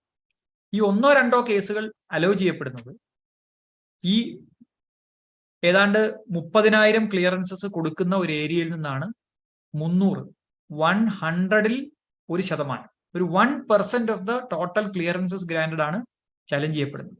ചലഞ്ച് ചെയ്യപ്പെടുന്ന ക്ലിയറൻസസിന്റെ 1% ആണ് അലൗ ചെയ്യപ്പെടുന്നത്. അപ്പൊ 10,000 പേര് എഴുതുന്ന പരീക്ഷയിൽ നിന്ന് ഒരാൾ തോൽക്കുന്നത് പോലത്തെ ഒരു പ്രോസസ്സാണ് ഇപ്പോൾ ഗ്രീൻ ട്രിബ്യൂണൽ എന്ന് പറയുന്നത്. അല്ലെങ്കിൽ വേരിയസ് ഹൈക്കോർട്സിലൂടെ നടക്കും. ചലഞ്ച് ഇപ്പൊ ഹൈക്കോർട്ടിൽ വരാറുണ്ട്. ഞാൻ പറഞ്ഞതിന്റെ പോയിന്റ് ഇതാണ്, 10,000 പ്രോജക്ട്സിന് ക്ലിയറൻസ് കൊടുക്കുമ്പോൾ ഇതിൽ 9,000 തെറ്റാണെങ്കിലും സമയത്ത് ചലഞ്ച് ചെയ്ത് ഇതിന്റെ ഇഷ്യൂസ് പറഞ്ഞ്, ഇത് ഡെവലപ്മെന്റിന് പ്രശ്നം ഉണ്ടാക്കുന്നത് പറഞ്ഞ്, ഇത് വൈൽഡ് ലൈഫിന് ഇഷ്യൂ ഉണ്ടാക്കുന്നത് പറഞ്ഞ് ഒരു കോസ് കാണിച്ച് അത് സെറ്റ് അസൈഡ് ചെയ്യാൻ കഴിയുന്നത് 0.01% ഓഫ് കേസസ് മാത്രമാണ്. മെറിറ്റ് റിവ്യൂ നടക്കുന്നില്ല, പലപ്പോഴും നടക്കാറില്ല.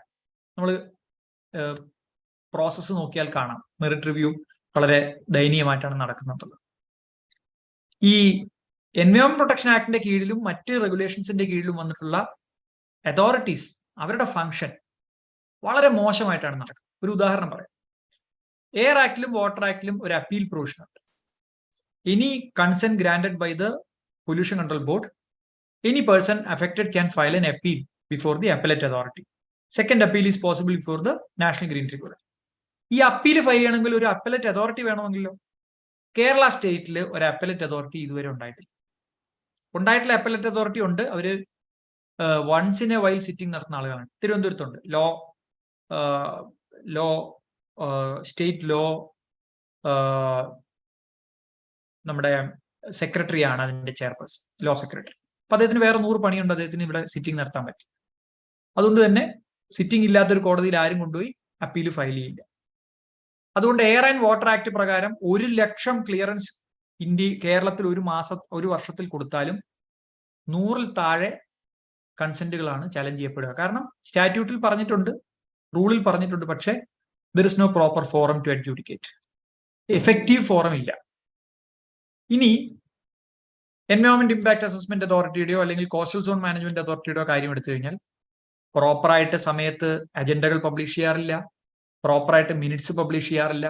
മിനിറ്റ്സ് പബ്ലിഷ് ചെയ്യുന്നത് പലപ്പോഴും ആസ് പെർ ലോ ആയിരിക്കില്ല. പ്രോപ്പർ കമ്മ്യൂണിക്കേഷൻസ് നടക്കാറില്ല. അതുകൊണ്ട് തന്നെ പ്രോപ്പറായിട്ട് ചലഞ്ചും നടക്കാറില്ല. മെറിറ്റ് റിവ്യൂ കേൾക്കുന്നതിന് നമുക്ക് ഒരു പോയിന്റ് ഞാൻ പറഞ്ഞുകൊണ്ട് ഞാൻ ഈ ഏരിയ അവസാനിപ്പിക്കും. നാഷണൽ ഗ്രീൻ ട്രിബ്യൂണൽ ആക്ട് വന്നപ്പോൾ ഇന്ത്യയിൽ എല്ലായിടത്തും ഉണ്ടായിരുന്ന സിവിൽ കേസുകൾ, എൻവയോൺമെന്റ് മാറ്റേഴ്സ് വരുമ്പോൾ നമ്മൾ കിണറിൽ വെള്ളം കുറഞ്ഞു പോയാലും അല്ലെങ്കിൽ ഒരു എൻവയോൺമെന്റൽ പൊല്യൂഷൻ നമ്മൾ കണ്ടാലും നമ്മൾ ആദ്യം ഓടിപ്പോവുക സിവിൽ കോടതിയിലേക്കാണ്. നമുക്ക് സിവിൽ റൈറ്റ്സ് ഉണ്ട്. ആ സിവിൽ കോടതിയിലേക്ക് ഓടിപ്പോയി ഒരു ഇഞ്ചക്ഷൻ കിട്ടുമെന്നാണ് നമ്മൾ വക്കീലന്മാർ നോക്കാറ്. നാഷണൽ ഗ്രീൻ ട്രിബ്യൂണൽ ആക്ട് വന്നപ്പോൾ ഒരു പ്രൊഹിബിഷൻ വന്നു. Substantial question relating to environment ആണെങ്കിൽ സെക്ഷൻ 14 അനുസരിച്ച് ഗ്രീൻ ട്രിബ്യൂണലിൽ പോകണം. അപ്പോൾ സുപ്രീം കോർട്ട് പറഞ്ഞു എല്ലാ കേസും ഇനി ഗ്രീൻ ട്രിബ്യൂണലിലേക്ക് ട്രാൻസ്ഫർ ചെയ്യണം. No civil courts in the country shall accept civil cases where question of environment is raised as an issue. കേരളത്തിൽ എത്ര മുനിസിപ്പൽ കോടതികളുണ്ട്? തമിഴ്നാട്ടിൽ എത്രയുണ്ട്? കർണാടകയിൽ എത്രയുണ്ട്? ആന്ധ്രയിൽ എത്രയുണ്ട്? തെലുങ്കാനയിൽ എത്രയുണ്ട്? ലക്ഷദ്വീപിൽ എത്രയുണ്ട്? ഈ 6 സംസ്ഥാനങ്ങൾ, പോണ്ടിച്ചേരി ഉൾപ്പെടെയുള്ള ഈ പ്രദേശങ്ങളിൽ നിന്ന് ഒരു സൗത്ത് ഇന്ത്യയിലെ ഇത്രയും സ്റ്റേറ്റുകളുടെ ഇത്രയും മുനിസിപ്പുമാർ കൈകാര്യം ചെയ്തുകൊണ്ടിരുന്ന സിവിൽ കേസുകൾ, എൻവയോൺമെന്റ് റിലേറ്റഡ് സിവിൽ കേസുകൾ ഇപ്പോൾ കേൾക്കാൻ നാഷണൽ ഗ്രീൻ ട്രിബ്യൂണലിന്റെ സദേൺ സോണിൽ ഒരു ബെഞ്ച് മാത്രമാണ്. 2 പേരാണ്. ഏതാണ്ട് 4,000 മുനിസിപ്പുമാരെ റീപ്ലേസ് ചെയ്യാൻ നമുക്കുള്ളത് 2 പേരാണ്. 2 പേരടങ്ങിയ ഒരു ബെഞ്ചാണ്. Is it sufficient? ഇതാണ് നമ്മുടെ പ്രാക്ടിക്കൽ പ്രശ്നം.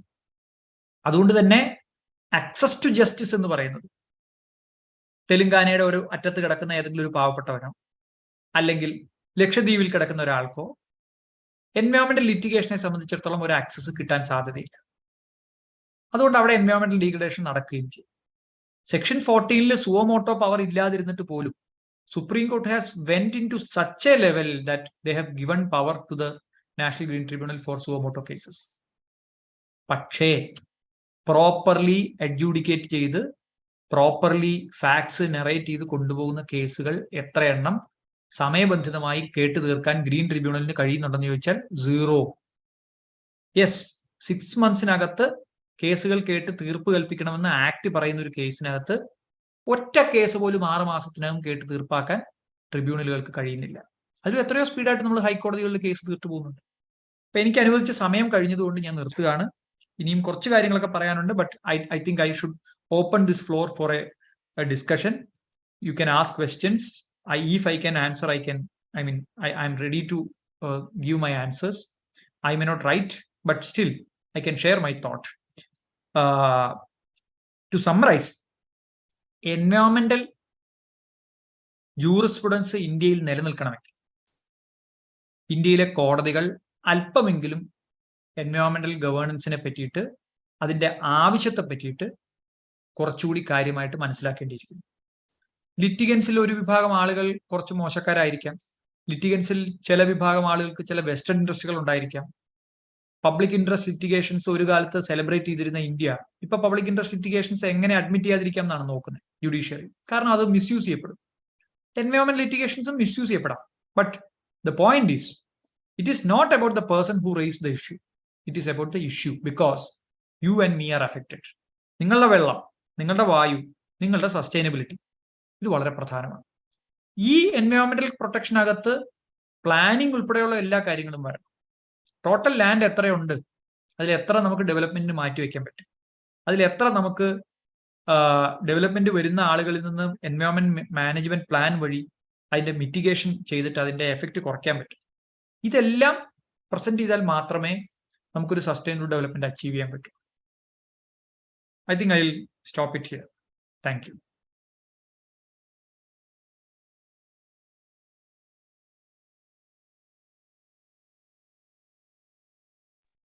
Thank you, sir, for your enlightening talk, for providing insights into the world of litigation pertaining to environmental issues. So it's now time for a brief Q&A session. If you have any questions or would like to seek any clarification, you can utilize the hand raise button provided in the Zoom platform. Before the question answer session, let me add one or two words to this session. Harish is a very dynamic lawyer. I've always seen his commitment and sincerity in the High Court, because we had been doing some of the cases. We have come together, supporting each other, and there are certain reported decisions where Harish has taken up public causes where on the part of the Forest and Wildlife Department, I have also supported his case. So it has been very good responsibilities. So from my experience, I can say that it has been really great to be part of the various litigations in which he was also involved. And let me express my deep appreciation for his commitment to protecting Mother Earth. Now, as part of this question and answer session, maybe I can just start by asking, what is your take on the present EIA norms when it compared to the earlier one?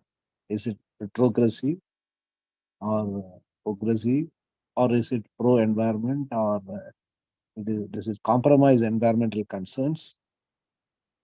These issues, could you just give in a few words? Yes. If you could just address especially, and how do you rate the present central government's commitment to environmental issues and the protection of environment especially? And also help me with it.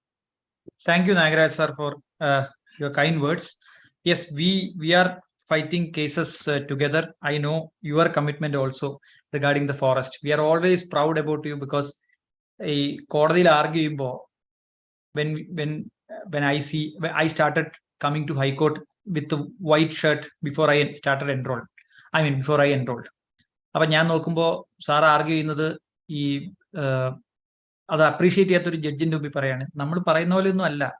ഈ വേഴാമ്പലിനെ അവിടെ ചെന്ന് നമ്മൾ കണ്ടാലുണ്ടല്ലോ, പിന്നെ നമ്മൾ അതിന്റെ കൂട് എങ്ങനെയാണ് അത് പരിപാലിക്കുന്നത് നോക്കിക്കഴിഞ്ഞാൽ പിന്നെ നമ്മൾ ഇതെല്ലാം മാറ്റി വെച്ച് നമ്മൾ ആ വേഴാമ്പലിനെ നോക്കി നിന്ന് പോകും. അത്ര കെയർഫുൾ ആയിട്ടാണ് ഒരു വേഴാമ്പൽ അതിന്റെ ഇക്കോസിസ്റ്റം മെയിൻറ്റെയിൻ ചെയ്യുന്നത്. നമ്മൾ കണ്ടു കഴിഞ്ഞാൽ അതിന്റെ കുട്ടികളെ പോലും അവിടെ നിർത്താൻ സമ്മതിക്കില്ല എന്ന് പറഞ്ഞ് you are dragging the judge into the factual situation of a വേഴാമ്പൽ, so that it is not about human beings, it is about some people who don't have voices, some അപ്പൊ അത് ശരിക്കും സെൻസിറ്റിവിറ്റിയാണ്. ആ സെൻസിറ്റിവിറ്റി ജഡ്ജസിലേക്കും ആ സെൻസിറ്റിവിറ്റി കമ്മ്യൂണിറ്റി കൊടുക്കുമ്പോഴാണ് ശരിക്കും environment sustain ചെയ്യുന്നത്. ഈ ക്വസ്റ്റ്യനിലേക്ക് വന്നാൽ, EIA notification, as I indicated earlier, EIA notification has started with an idea of three things. One, based on precautionary principle, you should file an application with proper data. You should have a plan of your own for environmental management. This plan should go, that is EIA, Environmental Impact Assessment Report. This should go to the public. There should be a public consultation. And after the public consultation, the input received from various stakeholders, you should prepare an environment management plan. Based on the EMP, your project is being assessed by some experts and clearance is granted subject to conditions. Sometimes your project can be rejected if it is against the principle of sustainability. Now, this is the idea of EIA notification. Now, what happens? By step, central government has taken away the provisions of public consultation. Now, there is no public consultation for a lot of projects. The initial idea of protected areas, wildlife sanctuaries, and state borders, we did mark 10-kilometer area as a general condition. Then those projects should go to central government. Initially, EIA notification had such a provision. If there is a protected area or a wildlife sanctuary within 10 kilometers of your project site, then general condition is applicable and your project should not be appraised by the state environment authority. It should go to the national level. Now, there is no such provision. General condition have been decreased from 10 to 5, then 5 to 0. Then in each amendment notifications, the central government is saying that for this project, general condition is not applicable. That means you can appraise your project in the district level or in the state level. So, in principle, dilution is that you have taken away the public consultation process. What will happen? One project proponent will prepare some report. They will put it in the public domain. Then they will go to the appraisal committee and appraisal committee will give sanction. Then it is the burden of the local community to say that, no, he has suppressed some material facts or some false data has been given. Now, this litigation is after the project clearance. So, the entire government, the investment groups like banks, our central banks, our union owned banks will fund for the project. They will also come for litigation for them, because once the clearance is granted, the litigation is very difficult. So, the EIA notification is day by day getting decreased. That is one part. Second thing, the form and applications were filled by project proponents initially. Now that was transferred to NABET accredited agencies for the purpose of bringing accountability to the process. If you file a wrong project application, you will be debarred. You will be blacklisted from the NABET accreditation. So at least there should be a quality assurance process was there. Now what happens? Now the project proponents are exempted from even application for several projects. They have exempted from the purview of the EIA notification as such. I will take you to one example. Building construction project.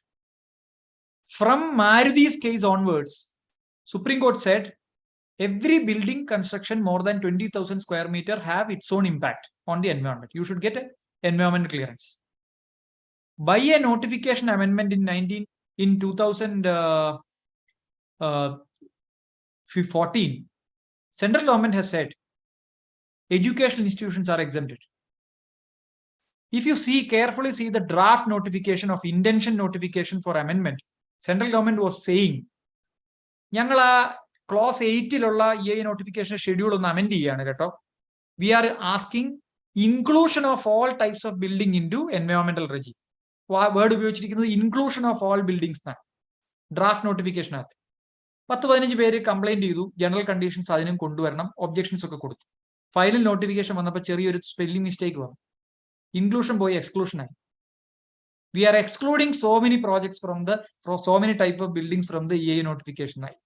This is a fraud on the constitution. Kerala High Court has stayed this particular notification amendment because നിങ്ങൾ invite ചെയ്തത് വേറെ ഏതോ ഒരു കാര്യത്തിന് വേണ്ടി അവസാനം കൊണ്ടുവന്നത് ഈ പ്രോജക്ട്സ് എല്ലാം എക്സ്ക്ലൂഡ്. ഇപ്പൊ എന്ത് സംഭവിച്ചു എന്ന് ചോദിച്ചാൽ, ഞാനിപ്പോ ഒരു 20,000 30,000 സ്ക്വയർ മീറ്റർ ഉള്ള 2 ലക്ഷം സ്ക്വയർ ഫീറ്റ് ഉള്ള ഒരു ബിൽഡിംഗ് പണിയും. I am saying that this is for educational purpose. After completing the construction, I am converting the nature of this building. പറ്റില്ലേ, എനിക്കത് ഹോസ്പിറ്റലായിട്ട് കൺവേർട്ട് ചെയ്യാൻ ബിൽഡിംഗ് പെർമിറ്റിന്റെ അപേക്ഷയിൽ change വരുത്തിയപ്പോൾ What is the impact difference between a hospital and an education institution? There is no difference. Apo, each day the central government is putting new amendments to the EIA notification, diluting the causes. Kerala High Court notification stage is the central government of the stay is applicable only to the state of Kerala. They have even filed an affidavit. Now comes to the draft EIA 2020 notification. For a draft EIA 2020 notification, dilution. Most of the projects have taken outside the purview of the notification. Public consultation almost ellathilum vendadu vechu. Include the category threshold limit valareyadhigam kooti vechu. Threshold limit kootum endannu vechu kayinjal bridges are now included in the draft notification. Bridges ellam EIA kuda kadannu poണം. എന്നിട്ട് EIA-യുടെ threshold എന്താക്കി 9 kilometre ആക്കി. 9 kilometre ഉള്ള bridges മാത്രമേ EIA-യുടെ പരിധിയിൽ കൊണ്ടു. അപ്പൊ bridges ഉണ്ടോ എന്ന് ചോദിച്ചാൽ ഉണ്ട്. ഇന്ത്യയിലെ ഏറ്റവും നീളം കൂടിയ ഗവൺമെന്റ് ഓഫ് ഇന്ത്യ ഉണ്ടാക്കിയ ബ്രിഡ്ജിന്റെ നീളം 9 കിലോമീറ്ററിൽ കുറവാണ്. അപ്പൊ ഇതുവരെ ഇന്ത്യയിൽ 75 കൊല്ലം കൊണ്ട് ഉണ്ടാക്കിയ ഒരു ബ്രിഡ്ജ് പോലും കടന്നു പോകാത്ത ഒരു എൻട്രിയാണ് നമ്മൾ നോട്ടിഫിക്കേഷനകത്ത് എഴുതി വെച്ചിരിക്കുന്നത്. അപ്പൊ ഇത് ശരിക്കും കണ്ണിൽ പൊടിയിടുന്ന ഒരു പരിപാടിയാണ്. My serious problem with this is that now through office memorandums, EIA notification is being amended day by day against the provisions of the statute. Now the draft notification therefore was objected by thousands and thousands of people, and the Delhi High Court, Karnataka High Court has directed the central government to publish those notifications into the local languages. അവിടെയാണ് അതിന്റെ വലിയൊരു പ്രസക്തി. ഇന്ത്യയിൽ ഇനി എൻവയോൺമെന്റൽ protection ആക്ടിന്റെ കീഴിൽ ഒരു draft notification ഇറക്കണമെങ്കിൽ 26 സംസ്ഥാനങ്ങളുടെയും ഭാഷകളിൽ ഇറക്കണം. ഏറ്റവും ചുരുങ്ങിയത് പാർലമെന്റ് കോൺസ്റ്റിറ്റ്യൂഷൻ റെക്കഗ്നൈസ് ചെയ്യുന്ന ഇന്ത്യൻ ലാംഗ്വേജസിലെല്ലാം ഇറക്കണം. Then they have to invite public comments, because larger community ആയിട്ട് ഡിസ്കസ് ചെയ്യണമെങ്കിൽ ഇംഗ്ലീഷിലും ഹിന്ദിയിലും ഇറക്കിയാൽ പോരാന്ന് കോടതി പറഞ്ഞു. സുപ്രീം കോടതി പോയി സെൻട്രൽ ഗവൺമെന്റ്. സുപ്രീം കോർട്ട് ആ കേസ് റിജക്ട് ചെയ്തു. സുപ്രീം കോടതി പറഞ്ഞു, if your official language act is a hurdle to discuss the environmental regulations with the public in their own language, you should try amending the provisions of official language act in Supreme Court. അതിന്റെ അടിസ്ഥാനത്തിൽ EIA draft notification അവര് drop ചെയ്തു. കാരണം അതുകൊണ്ട് മുമ്പോട്ട് പോകാൻ പറ്റില്ല. അവരൊരു കമ്മിറ്റിയെ വെച്ചു. ആ കമ്മിറ്റി ഒരുപാട് കുഴപ്പങ്ങൾ സെൻട്രൽ ഗവൺമെന്റിന്റെ ഈ നോട്ടിഫിക്കേഷന് സജസ്റ്റ് ചെയ്തു. നീരിയുടെ കമ്മിറ്റിയാണ് സജസ്റ്റ് ചെയ്തത്. ആ കമ്മിറ്റി പിരിച്ചുവിട്ട് ആ നോട്ടിഫിക്കേഷനും ഡ്രാഫ്റ്റും സ്റ്റോപ്പ് ചെയ്തിട്ട് ഇപ്പൊ സെൻട്രൽ ഗവൺമെന്റ് കഴിഞ്ഞ ആഴ്ച പുതിയൊരു കമ്മിറ്റിയെ വെച്ചിരിക്കുകയാണ്. പുതിയ ഡയലൂഷൻസ് എങ്ങനെ കൊണ്ടുവരാമെന്നത്. പഴയതിനെ തൊട്ട് കഴിഞ്ഞാൽ മുമ്പോട്ട് പോകാൻ പറ്റില്ല. കാരണം ഹഡിൽസ് ആണ്, എല്ലാം ആളുകളുടെ കയ്യിൽ അറിഞ്ഞു കഴിഞ്ഞു. അപ്പോൾ വളരെ റിഗ്രസീവ് ആയിട്ടുള്ള, ഒരുപക്ഷെ ഇന്ത്യൻ എൻവയോൺമെന്റിന് സസ്റ്റെയിൻ ചെയ്യുന്നതിന് ബുദ്ധിമുട്ടുള്ള പ്രൊവിഷൻസ് ആണ് അമെൻമെന്റിൽ കൊണ്ടുവന്നിരിക്കുന്നത്. നായരാജ് സാറിന് ഒരു കാര്യം കൂടി ഞാൻ പറയാം, സമയം എടുക്കുന്നില്ല. നമുക്ക് എൻവയോൺമെന്റ് പ്രൊട്ടക്ഷൻ ആക്ടിലും എയർ ആക്ടിലും വാട്ടർ ആക്ടിലും പഠിപ്പിക്കുന്ന സമയത്ത്, നമ്മൾ കോളേജുകളിൽ പഠിക്കുന്ന സമയത്ത് നമുക്ക് അതിന്റെ പെനാൽറ്റിയെ പറ്റി പഠിക്കാറുണ്ട്. Section 14 to 19 of EP act ആണ് നമ്മുടെ പ്രൊവിഷൻ പെനാൽറ്റി പറയുന്നത്. അപ്പൊ അതിനകത്തൊരു കാര്യം പറയുന്നുണ്ട്, no court shall take cognizance of the offence unless the officer concerned shall file an application. District കളക്ടറോ പൊല്യൂഷൻ കൺട്രോൾ ബോർഡിന്റെ ഓഫീസറോ ആരാണോ ഓതറൈസ്ഡ് ഓഫീസർ, അദ്ദേഹം ഒരു നോട്ടീസ് കൊടുത്തിട്ട് ഒരു വയലേഷനും ചൂണ്ടിക്കാണിച്ച് കൊടുത്താൽ മാത്രമേ കോർട്ടിന് കോഗ്നിസൻസ് എടുക്കാൻ പറ്റുള്ളൂ. അതിന്റെ സെക്കൻഡ് ക്ലോസിൽ പറയുന്നത്, 19(2) പറയുന്നത്, any citizen can step in to the shoe of the prosecutor എന്ന അർത്ഥത്തിൽ citizen can issue a notice for prosecution and then bring up the matter after 60 days of notice, bring up the matter before a court of law, judicial magistrate court, so that the criminal court can take cognizance of the offence എന്ന് പറയുന്നുണ്ട്. Section 19 provisions എടുത്തു കളഞ്ഞു sir. ഒരു അമെന്റ്മെന്റിലൂടെ 2023 environment protection ആക്ടിന്റെയും air ആക്ടിന്റെയും water ആക്ടിന്റെയും section 14 to 19 ഉള്ള പ്രൊവിഷൻസ് എടുത്തു കളഞ്ഞിട്ട് അതിന്റെ ഈ ഇംപ്രിസൺമെന്റ് പാർട്ട് എടുത്തു കളഞ്ഞിട്ട് മാക്സിമം 15 ലക്ഷം രൂപയാണ് വിധിക്കാവുന്ന പെനാൽറ്റി എന്ന് വന്നിരിക്കും. അതാണ് ഇപ്പോഴത്തെ ഓഫൻസ്. അപ്പോ 100 കോടി രൂപയുടെ ഒരു ഡാമേജ് തമിഴ്നാട്ടിൽ നടന്നതുപോലെ, അല്ലെങ്കിൽ വിശാഖപട്ടണത്ത് നടന്നതുപോലെ, ഒരു നഗരത്തിലെ മുഴുവൻ മനുഷ്യരും കിടന്നുറങ്ങുമ്പോൾ ഒരു വലിയ ഗ്യാസ് ട്രാജഡി ഉണ്ടായിട്ട്, ഭോപ്പാൽ ട്രാജഡി പോലെ ഉണ്ടായാൽ പോലും ഇപ്പൊ അയാൾ കുറ്റം അഡ്മിറ്റ് ചെയ്താൽ, കോടതിയിൽ പോയി പ്ലീഡിംഗ് ഗിൽറ്റി പറഞ്ഞാൽ കൊടുക്കേണ്ടി വരുന്ന പൈസ 15 ലക്ഷം രൂപയാണ്.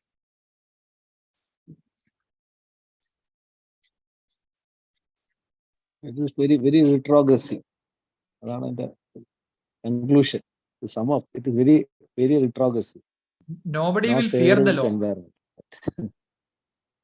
വേറെ രണ്ടുപേര് കൈ പൊക്കിയിരുന്നു. കൈ പൊക്കിയിട്ടുണ്ടായിരിക്കും. ഉണ്ടായിരുന്നു രണ്ടുപേര്. ആ കൈ ഇത് ഇതായിപ്പോയി, ലോർ ചെയ്തു. ഖാലിദ് ആൻഡ് സന്തോഷ് കുമാർ രണ്ടുപേരാണ്. They may be allowed They can to unmute ask the themselves and questions. ask the question. ഒന്നുകൂടെ റേസ് ചെയ്താൽ മതി ഹാൻഡ്. ജ്യോതിഷ് ജ്യോതിഷ് രണ്ടുപേര് ഹാൻഡ് റേസ് ചെയ്തു. 4 പേര് കേൾക്കുന്നുണ്ടോ സാർ? കേൾക്കുന്നുണ്ട്. സാർ ഇതിൽ 2 ക്വസ്റ്റ്യൻസ് ആണ് സാർ. ഒന്നെന്ന് പറഞ്ഞു കഴിഞ്ഞാല് ഈസ് ദ സ്റ്റാറ്റ്യൂട്ട്സ് നമ്മുടെ ഈ എനാക്ട്മെന്റ്സ് മാത്രമാണോ അത് only weapon which he can deal with this environment issues? അതൊരു ക്വസ്റ്റ്യൻ സാർ. രണ്ടാമത്തെ question, where do we find a balance? ഒരു ഇക്വിലിബ്രിയം എവിടെയാണ് വരുന്നത് development and when it comes to എൻവയോൺമെന്റൽ പ്രൊട്ടക്ഷൻ? Thank you. 2 ക്വസ്റ്റ്യൻസും നല്ലതാണ്. ഒന്ന്, നമുക്ക് കോൺസ്റ്റിറ്റ്യൂഷൻ മാത്രം ഉണ്ടായിരുന്ന ഒരു കാലത്ത്, സപ്പോർട്ടിന് കോൺസ്റ്റിറ്റ്യൂഷൻ മാത്രം ഉണ്ടായിരുന്ന കാലത്തെ ഇന്ത്യയിലെ ലിറ്റിഗേഷൻസ് എടുത്ത് നോക്കിയാൽ, ജുഡീഷ്യൽ വേർഡിക്സ് എടുത്ത് നോക്കിയാൽ, ഇപ്പോൾ ഞാൻ നേരത്തെ പറഞ്ഞ എൻവിറോ ലീഗൽ ആക്ഷൻ കേസും വെല്ലൂർ സിറ്റിസൺസ് കേസും ഒക്കെ എടുത്ത് നോക്കിയാൽ അന്നൊന്നും അധികം ലീഗൽ സ്റ്റാറ്റ്യൂട്ടറി പ്രൊവിഷൻസ് ഉണ്ടായിരുന്നില്ല, ഇത്രയും അതോറിറ്റീസ് ഉണ്ടായിരുന്നില്ല. അപ്പൊ അന്നുള്ള ജുഡീഷ്യൽ ഓഫീസേഴ്സിന് വളരെ എളുപ്പമായിരുന്നു. അവർക്ക് ഇതിന്റെ ഫാക്ട്സ് നോക്കിയിട്ട്, അതിന്റെ ജെനുവിൻനെസ് നോക്കിയിട്ട് അവർക്കൊരു റിലീഫ് കൊടുക്കാൻ കഴിയുമായിരുന്നു. When statute comes, the idea that your environment protection is a part of Article 21, അത് ഐഡിയ ആയിട്ട് നിൽക്കും. പ്രൊവിഷൻസ് ഓഫ് ദ സ്റ്റാറ്റ്യൂട്ട് മാത്രമേ കോടതികൾക്ക് ഫോളോ ചെയ്യാൻ പറ്റുള്ളൂ, എക്സെപ്റ്റ് ഫോർ ഹൈക്കോർട്സ്. അതർ ട്രിബ്യൂണൽസിന്റെയും കോടതികളുടെയും ഒക്കെ കാര്യത്തിൽ അവർക്ക് ഇത് ഫോളോ ചെയ്തേ പറ്റുള്ളൂ, പ്രൊവിഷൻസ് ഓഫ് സ്റ്റാറ്റ്യൂട്ട്. നമുക്ക് സാധാരണ പോലെ സിവിൽ കേസ് കൊടുക്കാമായിരുന്നു പണ്ട്, അല്ലേ? അതിനകത്ത് നമുക്ക് എവിഡൻസ് കൊണ്ടുവന്ന്, വേണമെങ്കിൽ കമ്മീഷനെ വെച്ച് എവിഡൻസ് എടുത്ത്, മറ്റ് വേ ഓഫ് എവിഡൻസ് എടുത്ത് ആളുകളെ കൊണ്ടുവന്ന് വിസ്തരിച്ച് നമുക്ക് തെളിയിക്കാമായിരുന്നു. ഇപ്പൊ അത് പറ്റില്ല. കാരണം സെക്ഷൻ 14 ഓഫ് NGT ആക്ട് അനുസരിച്ച് സബ്സ്റ്റാൻഷ്യൽ ക്വസ്റ്റ്യൻ നിങ്ങൾ NGT ഫയൽ ചെയ്യണം, OA ഫയൽ ചെയ്യണം. അവിടെ നിങ്ങൾക്ക് ഈ പറയുന്ന കാര്യങ്ങളെല്ലാം നടക്കുമ്പോഴും beyond the scope of provisions of the statute നിങ്ങൾക്ക് എൻവയോൺമെന്റൽ പ്രൊട്ടക്ഷനെ ഉപയോഗിക്കാൻ ഒന്നും പറ്റുന്നില്ല. അപ്പൊ statute is A kind of limitation also എന്ന് പറയേണ്ടി വരും. ഒരു എക്സാമ്പിൾ പറഞ്ഞാൽ 300 പാർട്സ് പെർ മില്യൺ ആണ് കറുത്ത പൊടി അറ്റ്മോസ്ഫിയറിൽ permissible quantity. 4 parts per million ആണ് എൻഡോസൾഫാൻ ചായയിൽ ഉപയോഗിക്കാവുന്ന പെർമിസിബിൾ ക്വാണ്ടിറ്റി. ഇപ്പോഴത്തെ കണക്കല്ല, ഞാനിതൊരു 4 കൊല്ലം മുമ്പ് മനസ്സിലാക്കിയ കണക്കാണ്. ഇപ്പൊ അത് മാറിയിട്ടുണ്ടോന്ന് അറിയില്ല. അപ്പോ എൻഡോസൾഫാൻ 4 പാർട്സ് പെർ മില്യൺ ഉപയോഗിക്കാമെന്ന് പറഞ്ഞാൽ, അല്ലെങ്കിൽ ഒരു പൊടി dust particles 300 parts per million air കോളത്തിൽ പറ്റും എന്ന് പറഞ്ഞാൽ, അത് section 8 of environment protection act അനുസരിച്ചുള്ള സ്റ്റാൻഡേർഡ്സിലേക്ക് central pollution control board notify ചെയ്ത് കഴിയുമ്പോൾ your fundamental right to have free air എന്ന് പറയുന്നത്, അൺപൊല്യൂട്ടഡ് എയർ എന്ന് പറയുന്നത്, that is restricted to 300 mm. നിങ്ങളുടെ വെള്ളത്തിൽ ഇത്ര സോല്യൂബിൾ കണ്ടന്റ് പൊല്യൂഷൻ ആകാം എന്ന് central pollution control board notify ചെയ്യുമ്പോൾ, പെർമിസിബിൾ ലിമിറ്റ്സ് നോട്ടിഫൈ ചെയ്യുമ്പോൾ, that means your right to get fresh water or fresh air has been limited to this extent. അപ്പൊ അങ്ങനെ നോക്കുമ്പോൾ നമ്മുടെ കോൺസ്റ്റിറ്റ്യൂഷണൽ റൈറ്റ്സ്, ഫണ്ടമെന്റൽ റൈറ്റ്സ് എല്ലാം statute വരുമ്പോൾ ചെറുതാവുകയാണ് ചെയ്യുന്നത്. അതാ ഞാൻ മറ്റേ ഉദാഹരണം പറഞ്ഞു. പണ്ട് എൻവയോൺമെന്റ് ക്ലിയറൻസ് അതിരപ്പള്ളിയുടെ EC ഗ്രാന്റ് ചെയ്തതിനു ശേഷം എത്ര കാലം കഴിഞ്ഞിട്ടാണ് കേരള ഹൈക്കോർട്ടിൽ ചാലഞ്ച് ചെയ്തതും പബ്ലിക് കൺസൾട്ടേഷൻ മര്യാദയ്ക്ക് നടന്നില്ല എന്ന് പറഞ്ഞ് സെറ്റ് സൈഡ് ചെയ്തതും. പക്ഷെ ഇന്നിപ്പോ നമ്മൾ EC കൊണ്ട് ഹൈക്കോടതി ചെന്നാൽ ഹൈക്കോടതി ആദ്യം പറയും ഗ്രീൻ ട്രിബ്യൂണലിൽ പോകാൻ പറയും. അവിടെ ചെല്ലുമ്പോൾ പറയും 30 ദിവസം കഴിഞ്ഞ് നിങ്ങൾ ഇങ്ങോട്ട് വരണ്ടെന്ന് പറയും. Now statutes have become a bar for എൻവയോൺമെന്റൽ ലിറ്റിഗേഷൻസ് എന്നുള്ളതാണ് എന്റെ പ്രാക്ടിക്കൽ. അതാണ് ഒന്നാമത്തെ കാര്യത്തിൽ. സെക്കൻഡ് തിങ്, സെക്കൻഡ് ക്വസ്റ്റ്യൻ എന്തായിരുന്നു? I'm sorry. Balance between development. Correct. Thank you കസ്തൂരിമ. ബാലൻസ് എന്ന് പറയുന്നത് സത്യത്തിൽ എങ്ങനെയാണ് കൊണ്ടുവരിക? ഇതാണ് സത്യത്തിൽ എല്ലാ എൻവയോൺമെന്റൽ സെമിനാറിന് വരുമ്പോഴും നമ്മൾ നേരിടുന്ന ഒരു പ്രശ്നം. നമുക്ക് ഡെവലപ്മെന്റും വേണം, എൻവയോൺമെന്റ് പ്രൊട്ടക്ഷനും വേണം. ഇതെങ്ങനെയാണ് നമ്മൾ ഈ ബാലൻസ് സ്ട്രൈക്ക് ചെയ്യുക? വളരെ സിമ്പിൾ ആണ്, ഇത്രയൊന്നും ബുദ്ധിമുട്ടില്ല. ഒന്ന്, എൻവയോൺമെന്റൽ പ്രിൻസിപ്പിൾസ് നമ്മൾ നോക്കിയാൽ മതി. നിലവിലുള്ള എൻവയോൺമെന്റിനെ ഓൾട്ടർ ചെയ്തിട്ട് അതിന്റെ ഫിനാൻഷ്യൽ ബെനിഫിറ്റ് എടുക്കുന്നത് ആരാണോ അവര് ആ ഡെവലപ്മെന്റ് പാരാമീറ്റേഴ്സിലേക്ക് എൻവയോൺമെന്റിന്റെ സെക്ടർ കൂടി ഇൻക്ലൂഡ് ചെയ്തുകൊണ്ട് കോസ്റ്റ് വർക്കൗട്ട് ചെയ്യണം. ഇതാണ് നമ്മൾ പ്രിക്കോഷണറി പ്രിൻസിപ്പിൾ വഴി പഠിച്ചത്. അപ്പൊ ഞാനൊരു പുതിയ വ്യവസായം തുടങ്ങും. പുതിയ വ്യവസായം തുടങ്ങുമ്പോൾ 4 ഫാക്ടേഴ്സ് ഓഫ് പ്രൊഡക്ഷൻ ഉണ്ട്. ലാൻഡ് ഉണ്ട്, ലേബർ ഉണ്ട്, ക്യാപിറ്റൽ ഉണ്ട്, ഓണ്ടർപ്രണർഷിപ്പ് ഉണ്ട്. ഈ 4 ഫാക്ടേഴ്സ് ഓഫ് പ്രൊഡക്ഷനെയും ഞാൻ ഇതിനകത്ത് ഇൻകോർപ്പറേറ്റ് ചെയ്യുന്നുണ്ട്. കൂലി തൊഴിലാളിക്ക് കൊടുക്കണം, ലാൻഡിന് വാടക കൊടുക്കണം, അല്ലെങ്കിൽ ലോൺ കൊടുക്കണം, വാടക കൊടുക്കണം, ഞാൻ എടുക്കുന്ന ക്യാപിറ്റലിന് ബാങ്കിന് ലോൺ കൊടുക്കണം, ഇൻട്രസ്റ്റ് കൊടുക്കണം. ഇതെല്ലാം ഞാൻ എന്ത് ചെയ്യുന്നുണ്ട്? These are the factors which are considered by an entrepreneur at the time of investment and starting a industry. ഇതിനകത്തേക്ക് എൻവയോൺമെന്റൽ പാരാമീറ്റർ വരുന്നില്ല എന്നുള്ളതാണ് പ്രശ്നം. നിങ്ങൾ ലാഭം ഉണ്ടാക്കുന്ന ആക്ടിവിറ്റി, അതിന്റെ ലാഭത്തിന്റെ 1% നിങ്ങൾ ക്യാപിറ്റലിന് കൊടുക്കുന്നു, ഇൻട്രസ്റ്റ് ആയിട്ട് കൊടുക്കുന്നു, 1% നിങ്ങൾ തൊഴിലാളിക്ക് കൂലിയായിട്ട് കൊടുക്കുന്നു, വേറെ ശതമാനം നിങ്ങൾ ലാൻഡിന് കൊടുക്കുന്നു.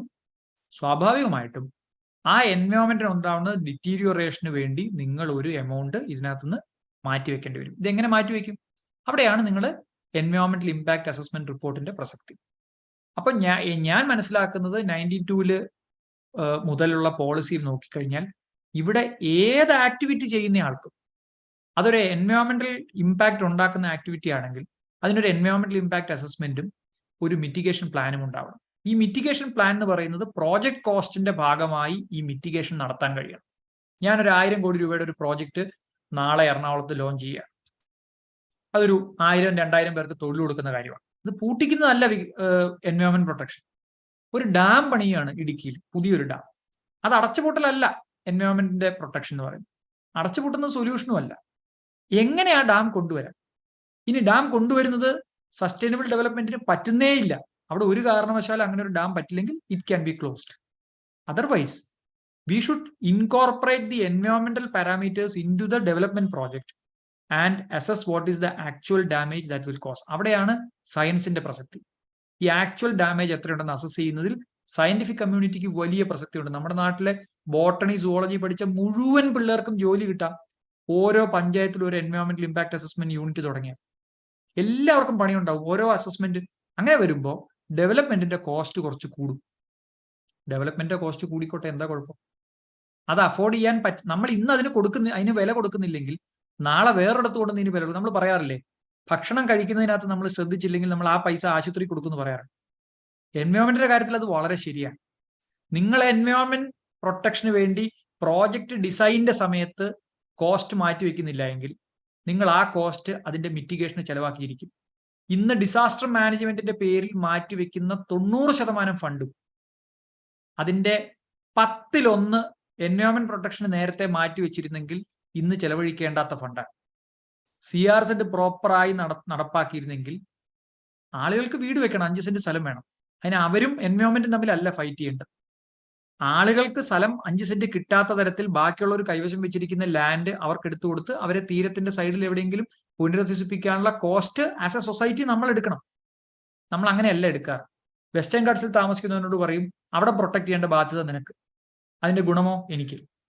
ഇടുക്കിയിൽ നിന്ന് എല്ലാ വെള്ളവും സംരക്ഷിച്ച് പൊതയിട്ട് മണ്ണിൽ വെള്ളം ഇറക്കി അതെല്ലാം നദികളിലൂടെ കൊച്ചിയിൽ എത്തിച്ചു തരുന്ന ആളുകൾക്ക് യാതൊരു കൺസർവേഷൻ കോസ്റ്റും കിട്ടുന്നില്ല. എറണാകുളത്ത് താമസിക്കുന്ന ഞാൻ ആലുവയിൽ നിന്ന് വരുന്ന പെരിയാറിലെ വെള്ളം എടുത്ത് കുടിച്ചിട്ട് ഞാൻ ഇവിടെ നല്ല ജീവിതം നയിക്കുകയാണ്. എന്നിട്ട് ഞാൻ പറയുന്നു തീരദേശത്തുള്ള ആളുകൾ അവിടെ കെട്ടിടം പണിയാൻ പാടില്ല, കിഴക്കുള്ള ആളുകൾ അവിടെ വീട് പണിയാനും പാടില്ല. This should be stopped. ഓരോരുത്തരും നടത്തുന്ന ആക്ടിവിറ്റീസിന് റിവാർഡ് കൊടുക്കേണ്ടതിനകത്ത് റിവാർഡ് കൊടുക്കാം. ഡെവലപ്മെന്റൽ ആക്ടിവിറ്റീസിനകത്ത് എൻവയോൺമെന്റൽ പാരാമീറ്റേഴ്സ് ഇൻകോർപ്പറേറ്റ് ചെയ്യണം എന്നുള്ളതാണ് അതിന്റെ സൊല്യൂഷൻ. അത് നോട്ടിഫിക്കേഷൻ ഡെവലപ്പ് ചെയ്താൽ പോസിബിൾ ആണ്. ഞാൻ സോറി ഇത്രയും സമയം എടുക്കുന്നുണ്ട്. I can go to the next question. Rashmi or who is it? Jyothish.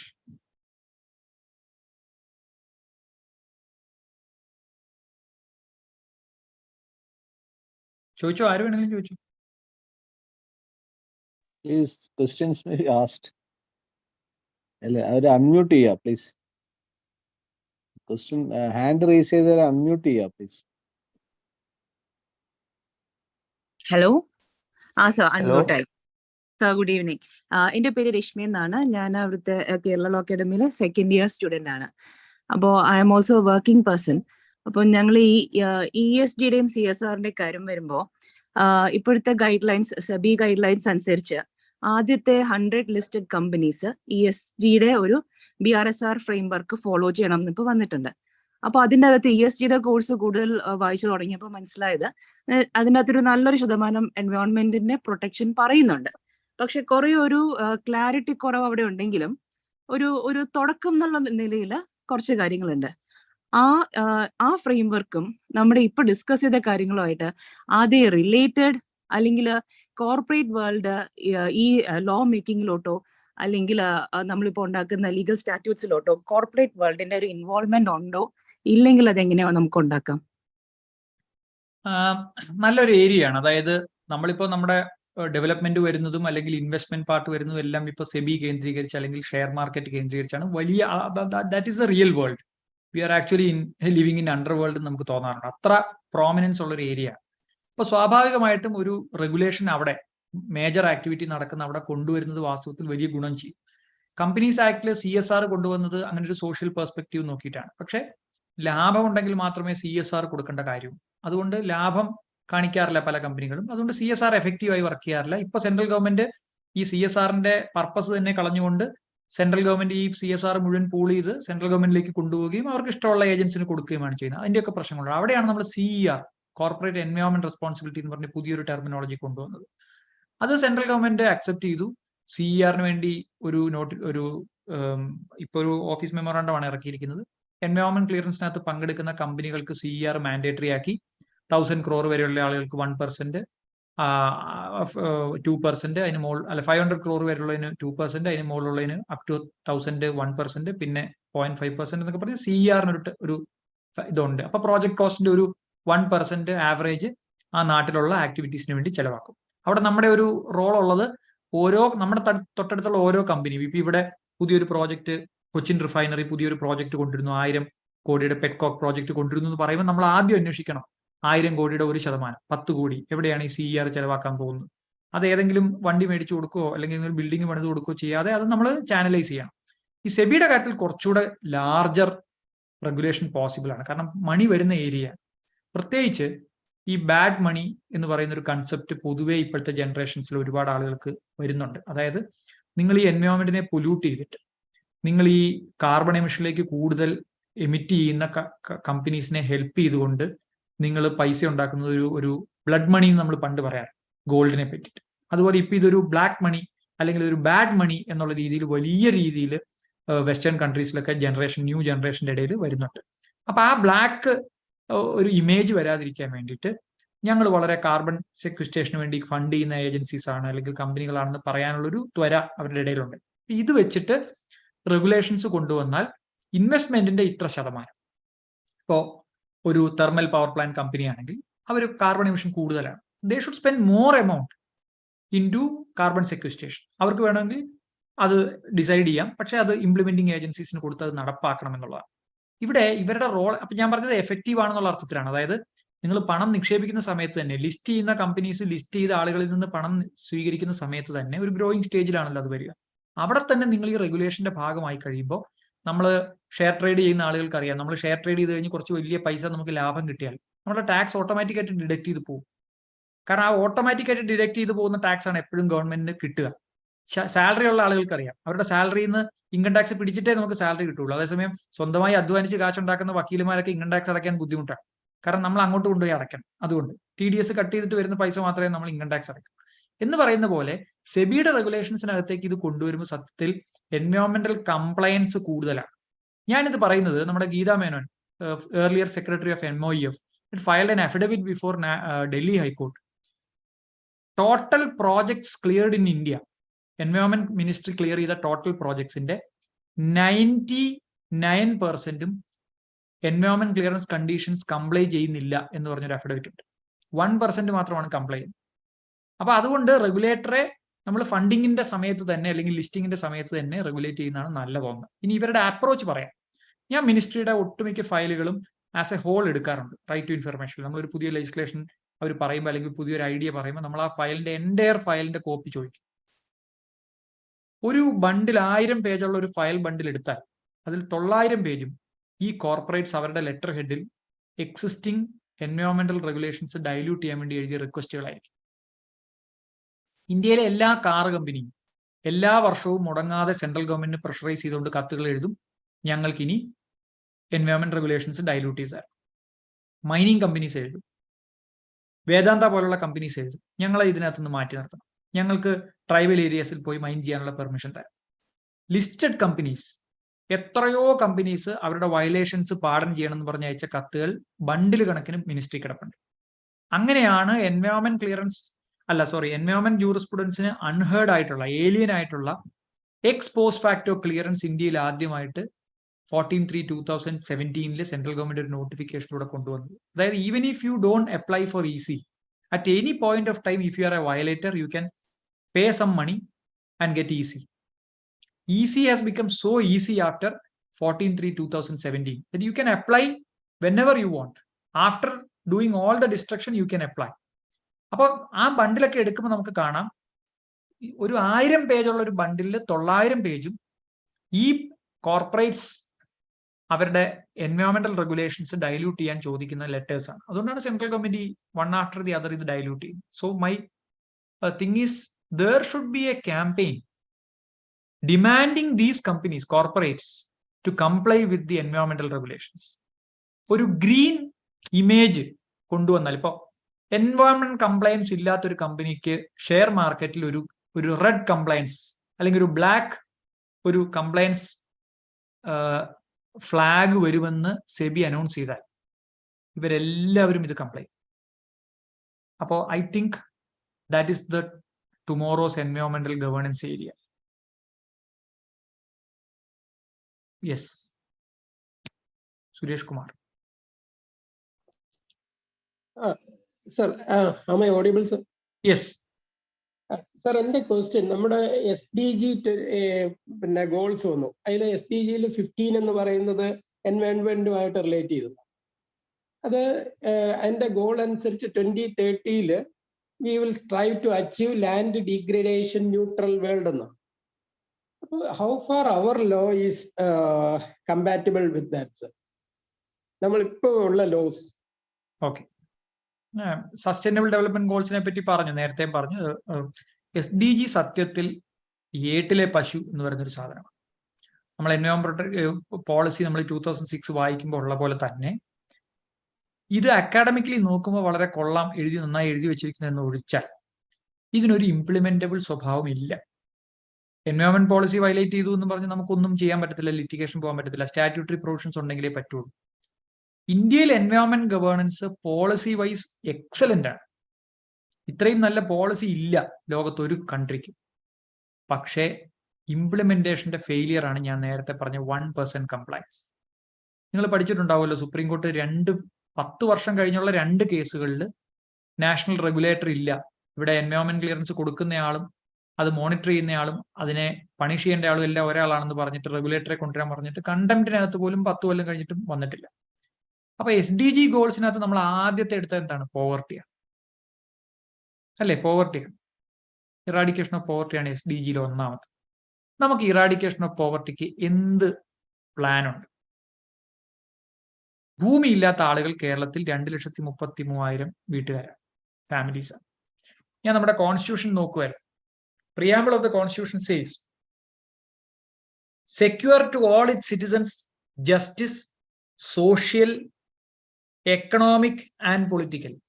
എവിടെയാണ് നമ്മൾ എക്കണോമിക് ജസ്റ്റിസ് പ്രൊവൈഡ് ചെയ്യുന്ന ആളുകൾക്ക്? ജനിച്ചു വരുന്നത് ഭൂമിയില്ലാതെ, മരിക്കുന്നതും ഭൂമിയില്ലാതെ, അവർക്ക് എന്ത് എക്കണോമിക് ജസ്റ്റിസ് ആണ് കിട്ടുന്നത്? Equality of status and of opportunity എവിടെയാണ് നമുക്ക് ഇത് പ്രൊവൈഡ് ചെയ്യാനുള്ള? ഇത് കോൺസ്റ്റിറ്റ്യൂഷണൽ വേർഡിങ്സ് ആണ്, നമുക്ക് അതിനുള്ള സ്റ്റാറ്റ്യൂട്ട് ഇല്ല.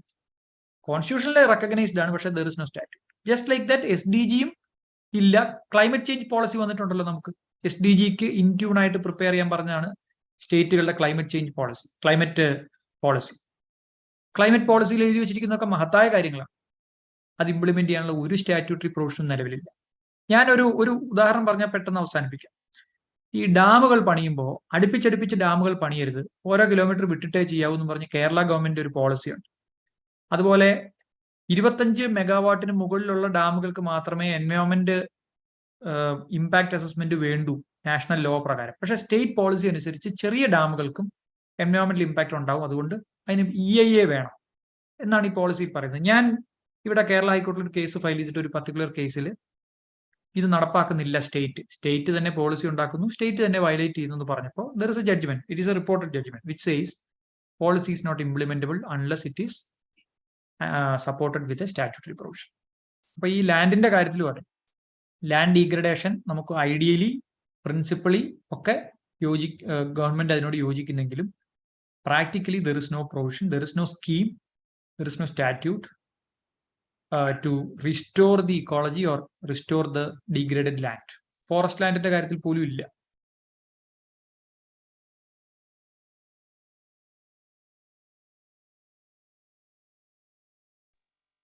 Good evening, sir.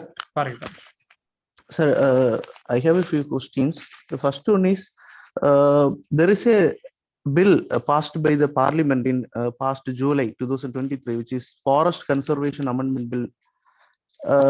From that bill, there is a provision which gives power to the central government that 100 kilometers of the land can be taken from the line of control or line of actual control. If it is enforced by tomorrow, then the 100% land of Meghalaya, Mizoram, Tripura will be taken by the central government, and also 90% of the land of Nagaland and Myanmar will take by the central government. Is that ഇതിന് legal validity ഉണ്ടോ sir? ഇങ്ങനെ ഒരു law enforce ചെയ്യാൻ പറ്റുമോ എന്നുള്ളതാണ് എൻ്റെ first ചോദ്യം.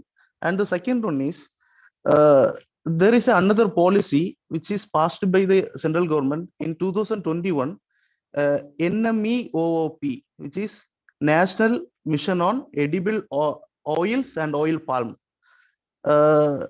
ഇത് നമ്മുടെ നോർത്ത് ഈസ്റ്റ് ഫോറസ്റ്റിനെയും അന്തമാൻ നിക്കോബാർ ഐസ്ലാൻഡിലും ഈ പാൽം ട്രീ പ്ലാന്റേഷൻ ചെയ്യാനായിട്ടുള്ള ഒരു ഡയറക്ഷൻ ആണ്. അതിനു വേണ്ടിയിട്ട് 11,040 crores ഇൻവെസ്റ്റ്മെന്റ് സെൻട്രൽ ഗവൺമെന്റ് ചെയ്തിട്ടുണ്ട് എന്നുള്ളത്. സോ ഇങ്ങനെ ഒരു പോളിസി വരുന്നപ്പം അത് എങ്ങനെ നമ്മൾ ലീഗലി നമ്മൾ എങ്ങനെ ചാലഞ്ച് ചെയ്യാൻ പറ്റും എന്നുള്ളത്. And the third one is, Mizoram state government has enforced the law in past a few years ago, which is NLUP, which is New Land Use Policy, which gives power to the corporate to access the deep forest. So ഇങ്ങനെ ഒരു deep ഫോറസ്റ്റിനെ corporate ചെയ്യാൻ നമ്മൾ accessibility കൊടുത്താൽ അത് ഇങ്ങനത്തെ ഒരു ഭയങ്കര ഒരു ബയോഡൈവേഴ്സിറ്റി കൊലാപ്സ് ആവുന്ന ഒരു സിറ്റുവേഷൻ ആവും എന്നുള്ളതാണ് നമുക്കെല്ലാം അറിയാവുന്നത്. സോ ഇങ്ങനെ ഒരു പോളിസി നമ്മൾ എങ്ങനെ ചാലഞ്ച് ചെയ്യാൻ പറ്റും എന്നുള്ളതാണ് എൻ്റെ ഒരു മൂന്നാമത്തെ ചോദ്യം. Thank you. 3 different question. ചിലതിന് എനിക്ക് അറിവില്ലാത്തതുകൊണ്ട് ഞാൻ അങ്ങനെ ഡീറ്റെയിലേക്ക് പോകുന്നില്ല. ഒന്ന്, forest conservation act. FC act sabotage ചെയ്യാൻ പല പ്രാവശ്യം ശ്രമിച്ചിട്ടുണ്ട്. ഈ ഗവൺമെന്റ് വന്നപ്പോൾ, കഴിഞ്ഞ നരേന്ദ്രമോദി ഗവൺമെന്റ് ഫസ്റ്റ് ടൈം വന്നപ്പോൾ ആദ്യം ചെയ്തത് ഒരു റിട്ടയർഡ് ജസ്റ്റിസിനെ വെച്ചിട്ട് ഒരു കമ്മിറ്റി കോൺസ്റ്റിറ്റ്യൂട്ട് ചെയ്തിട്ട് TSR സുബ്രഹ്മണ്യം കമ്മിറ്റിയോട് കൊടുത്ത ടേംസ് ഓഫ് റെഫറൻസ്, ഇന്ത്യയിലെ ഏതൊക്കെ നിയമങ്ങൾ പൊളിച്ചാലാണ് ഇവിടെ, എൻവയോൺമെന്റ് ലോസ് പൊളിച്ചാലാണ് ഇവിടെ ഫ്രീ ഫ്ലോ ഓഫ് മണി, ക്യാപിറ്റലിസത്തിന് ഫ്രീ ആയിട്ട് ട്രാൻസ്ഫർ ചെയ്യാൻ പറ്റുക അല്ലെങ്കിൽ ഇൻവെസ്റ്റ്മെന്റ്സിനെ കൊണ്ടുവരാൻ പറ്റുക എന്നുള്ളതാണ്. ആ ഈസ് ഓഫ് ഡൂയിങ് ബിസിനസ് എന്ന് പറഞ്ഞ പോളിസിയുടെ ഭാഗമായിട്ടാണ് അവർ ഇതെല്ലാം ചെയ്യുന്നത്. TSR Subramaniam committee report has come. It was discussed by the parliament committee. Parliament committee outrightly rejected that report. If you compare the submissions of TSR Subramanian committee, recommendations of the committee, vis-a-vis the proposed amendments and the past amendments in each and every act and rules and notifications thereafter, EIA notifications, ERZ notification, while the FC Act, all sorts of acts, all sorts of amendments, including subordinate legislations, you can clearly see that each and every recommendation of the TSR Subramaniam committee, which was discarded by the parliament, has now come into force as a part of the legal system. നമ്മുടെ നിയമത്തിന്റെ ഭാഗമാണ് ഇന്ന് അതെല്ലാം. അതുകൊണ്ട് TSR Subramaniam committee report പോലെ തന്നെയാണ് അതിന്റെ ഭാഗമായിട്ടാണ് ഇതെല്ലാം വന്നിരിക്കുന്നത്. സബ്സിക്വന്റ് കമ്മിറ്റീസും പിന്നെയും കോൺസ്റ്റിറ്റ്യൂട്ട് ചെയ്യുന്നുണ്ട്. FC ബില്ലും അങ്ങനെ വന്നതാണ്. 100 കിലോമീറ്റർ പറഞ്ഞു കഴിഞ്ഞാൽ സ്വാഭാവികമായിട്ട് ഈ സ്ഥലങ്ങളെല്ലാം അഫക്റ്റഡ് ആവും. അതിനെ എങ്ങനെയാണ് ചാലഞ്ച് ചെയ്യാൻ പറ്റുക? നിങ്ങൾ ലീഗൽ ഗ്രൗണ്ട് ആണ് ചോദിക്കുന്നതെങ്കിൽ there are n number of grounds. Environment jurisprudence is full of grounds to protect environment. Policy cannot be against the constitutional principle. Policy cannot be against Article 21.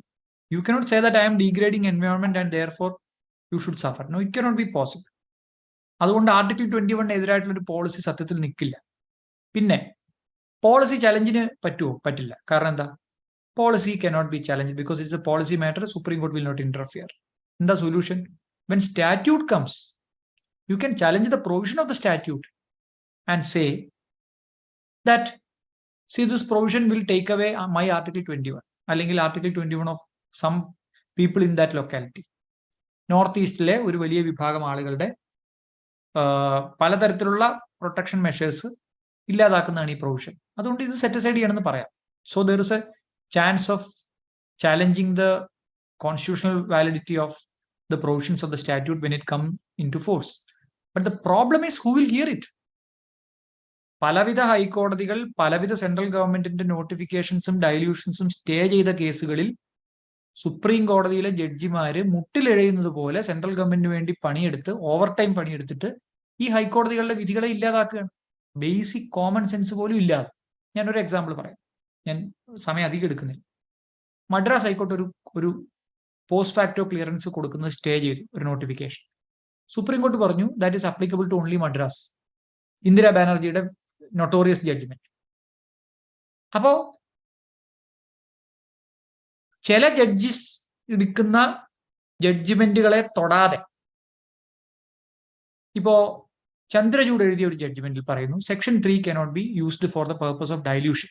അപ്പൊ നിങ്ങൾക്ക് dilution പറ്റില്ല എന്ന് പറഞ്ഞു കഴിഞ്ഞാൽ പ്രൊട്ടക്ഷൻ മാത്രമേ പറ്റൂ എന്ന് പറഞ്ഞാൽ നിങ്ങൾ ഈ പറഞ്ഞ സാധനങ്ങളൊന്നും നിൽക്കില്ല. 100 കിലോമീറ്റർ കൊണ്ടുവരാനോ ഒന്നും നിൽക്കില്ല. സ്ട്രാറ്റജിക് ആണെങ്കിൽ നിങ്ങൾക്ക് ക്ലിയറൻസ് കൊടുക്കാം, പക്ഷെ ക്ലിയറൻസ് പ്രോസസ്സിനെ ഇല്ലാതാക്കാൻ പറ്റില്ല. ഈ സെക്ഷൻ 3 ഡിഫൈൻ ചെയ്യുന്ന ചന്ദ്രചൂഡിന്റെ ജഡ്ജ്മെന്റ് അവിടെ നിലനിർത്തിക്കൊണ്ട് ഇപ്പുറത്തുള്ള വേറെ ആളുകൾ വേറെ ജഡ്ജ്മെന്റുകൾ കൊണ്ടുവന്നത് ഇല്ലാതാക്കുകയാണ്.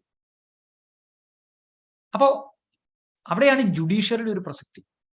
പ്രൊവിഷൻ ഓഫ് സ്റ്റാറ്റ്യൂട്ട് ചലഞ്ച് ചെയ്യുമ്പോൾ ഞാൻ 2015 കൊടുത്ത റിട്ട് പെറ്റീഷൻ 2023 ഫൈനൽ ഹിയറിംഗിന് വന്നു. ഒരു 2018-19 മുതൽ അത് ഫൈനൽ ഹിയറിംഗിന് വന്നുകൊണ്ടേയിരിക്കുക. ഏതാണ്ട് 45 തവണയാണ് ചീഫ് ജസ്റ്റിസ് കോർട്ട് ആ പബ്ലിക് ഇൻട്രസ്റ്റ് ലിറ്റിഗേഷൻ ഹിയറിംഗിന് വേണ്ടി മാറ്റിവെച്ചത്. Adjourn adjourn adjourn adjourn adjourn. കേൾക്കില്ല. എന്താ കാര്യം? കേൾക്കണ്ട. എന്താ കാര്യം? സുപ്രീം കോടതിയിലേക്ക് എനിക്ക് പോകണമെങ്കിൽ ഇവിടെ ഇരുന്ന് കേട്ടാൽ ശരിയാവില്ല. എനിക്ക് റിട്ടയർ ചെയ്യുമ്പോൾ പോസ്റ്റ് കിട്ടണമെങ്കിൽ ഇവിടെ ഇരുന്ന് കേട്ടാൽ ശരിയാവില്ല. പലവിധ കാരണങ്ങളാൽ പ്രധാനപ്പെട്ട കോസ് ഓഫ് ആക്ഷൻസ് ചലഞ്ച് ചെയ്യുമ്പോൾ ജുഡീഷ്യറി അതിന്റെ മെറിറ്റോറിയസ് ഹിയറിംഗിൽ നിന്ന് മാറി നിൽക്കുന്നു, അല്ലെങ്കിൽ നമ്മൾ ഇഷ്യൂ അഡ്രസ് ചെയ്യുന്ന ചോദ്യങ്ങളിൽ നിന്ന് മാറി നിൽക്കുന്നു. അതുകൊണ്ട് തന്നെ സ്റ്റാറ്റ്യൂട്ടറി ചലഞ്ച് വരുമ്പോൾ കർഷക സമരം നടന്നതുകൊണ്ടാണ് ആ ബില്ല് ചലഞ്ച് ചെയ്ത കേസ് സുപ്രീം കോർട്ട് പെട്ടെന്ന് എടുത്തു. ഹ്യൂ ആൻഡ് ക്രൈ ഉണ്ടാകുന്ന സിറ്റുവേഷൻ മാത്രമേ എടുക്കുന്നുള്ളൂ. EIA 2020 ഡ്രാഫ്റ്റിനെതിരെ സുപ്രീം കോടതി എന്തുകൊണ്ടാണ് റിയാക്ട് ചെയ്തത്? ഇന്ത്യയിലെ സെലിബ്രിറ്റീസ് അടക്കം എല്ലാ യങ്സ്റ്റേഴ്സും അതിനെതിരായിട്ട് രംഗത്ത് വന്നു. അപ്പൊ സുപ്രീം കോടതി പെട്ടെന്ന് അതിൽ ഇടപെട്ടു. അപ്പൊ ദിസ് ഇസ് അബൌട്ട് പോപ്പുലിസ്റ്റിക് ഗെയിം. നിങ്ങൾ എത്ര പേരെ അണിനിരത്തിയാണ് ഇതിനെതിരെ പ്രതിരോധിക്കുന്നത്, അതിനനുസരിച്ചാണ്. അല്ലാതെ നമ്മൾ ലീഗൽ പ്രൊവിഷൻസ് ഒന്നും കൊണ്ടുവന്നിട്ടോ ഹരീഷ് സാൽവെ പോലെ 3-4 സുപ്രീം കോടതി സീനിയർ ലോയേഴ്സിനെ അണിനിരത്തിയിട്ടോ ഒന്നും ഇതിന് സൊല്യൂഷൻ ഉണ്ടാവുമെന്ന് എനിക്ക് തോന്നുന്നില്ല. That is my experience. I can tell 10 cases where we have fought and lost our game. ഈ മൂന്നാമത്തെ ക്വസ്റ്റ്യൻ സിമിലർ ആണ്. അതായത് എനിക്ക് തോന്നുന്നത് similar provisions are there in certain statutes. What will we do? We have to challenge those provisions. അതിന്റെ constitutional virus challenge ചെയ്യണം. അപ്പൊ എങ്ങനെയാണ് കോൺസ്റ്റിറ്റ്യൂഷണൽ വൈറസ് ചലഞ്ച് ചെയ്യുന്നത്? സാധാരണ ലിറ്റിഗേഷൻ ചെയ്യുന്ന പോലെ ഡ്രാഫ്റ്റ് ഡാറ്റ ഉണ്ടാക്കിയിട്ട് ഇങ്ങനെ റിട്ട് പെറ്റീഷൻ ഡ്രാഫ്റ്റ് ചെയ്ത് ചലഞ്ച് ചെയ്താൽ നടക്കുമെന്ന് എനിക്ക് തോന്നുന്നില്ല. കാരണം എന്താ? അത് വായിക്കുന്ന ജഡ്ജിക്ക് ഒരു ഇൻഹറന്റ് ആയ ലിമിറ്റേഷൻ ഉണ്ട്. ടെക്സ്റ്റ് വായിച്ചിട്ട് ഒരു ആക്ടിന്റെ കോൺസ്റ്റിറ്റ്യൂഷണൽ വൈറസ് ചലഞ്ച് ചെയ്യുമ്പോൾ ടെക്സ്റ്റ് വായിച്ചിട്ട് നമുക്ക് അത് മനസ്സിലാക്കാൻ പറ്റില്ല. It involve certain element of sensitivity also. As Nagaraj sir earlier likely pointed out, there is an element of sensitivity for environment matters. അപ്പൊ അതിനെന്താ വഴി? മാക്സിമം ഇത് മനസ്സിലാക്കാൻ ശ്രമിക്കണം സമൂഹത്തിന്. ഇപ്പോ ട്രീ എന്ന് പറയുന്ന ഒരെണ്ണത്തെ ഡിഫൈൻ ചെയ്തിരിക്കുന്നു. ട്രീ മുറിച്ച് കളയാം എന്ന് പ്രൊവിഷൻ കൊണ്ടുവരുന്നു. അപ്പൊ നമ്മൾ പറയുന്നു ട്രീ എന്ന് പറയുന്നത് നമ്മൾ വിചാരിക്കുന്ന ട്രീ മാത്രമല്ല, 500 വർഷം പഴക്കമുള്ള മരങ്ങളും ഉണ്ട്. അത് മുറിഞ്ഞു പോയാൽ, അത് താഴെ വീണാൽ അതിന്റെ ചുറ്റുപാടുമുള്ള 50 സെന്റ് സ്ഥലത്തെ മണ്ണ് ഒന്നാകെ ഒലിപ്പിച്ച് കൊണ്ടുപോകാൻ കഴിയുന്ന അത്രയും മണ്ണിനെ ഹോൾഡ് ചെയ്യുന്ന മരങ്ങളുണ്ട്. ഇത് കാണിച്ചു കൊടുത്ത്, ഒരു പിക്ചോറിയൽ റെപ്രസെന്റേഷനിലൂടെ കാണിച്ചു കൊടുത്ത്, in support with electronic data as well. അപ്പോഴാണ് ഒരു ലിറ്റിഗേഷൻ. അതിന്റെ കൂടെ of course constitutional ground should be there. Constitutional grounds വേണം, വേണ്ടെന്നല്ല. അവിടെയാണ് പ്രിൻസിപ്പിൾസ് ഓഫ് ലോയ്ക്ക് വലിയ പ്രസക്തി ഉള്ളത്. കോൺസ്റ്റിറ്റ്യൂഷൻ ഇവല്യൂഷൻ എന്ന് പറയുന്നത് പ്രിൻസിപ്പിൾസ് ഓഫ് ലോയിലൂടെയാണ്, ഫാക്ടിലൂടെയാണല്ലോ. അപ്പൊ അതുകൊണ്ട് it is possible, you can challenge it. Unfortunately I will tell you, very, very, very less number of litigations in environment area. ഞാൻ 10 വർഷമായിട്ട് എൻവയോൺമെന്റ് ലിറ്റിഗേഷൻ മാത്രം ചെയ്യുന്ന ഒരാളാണ്, അല്ലെങ്കിൽ എൻവയോൺമെന്റ് ലിറ്റിഗേഷൻ മെയിൻലി ചെയ്യുന്ന ഒരാളാണ്. 100 ഇഷ്യൂസ് ഉണ്ടാകുമ്പോൾ ഒരു കേസാണ് വരുന്നത്.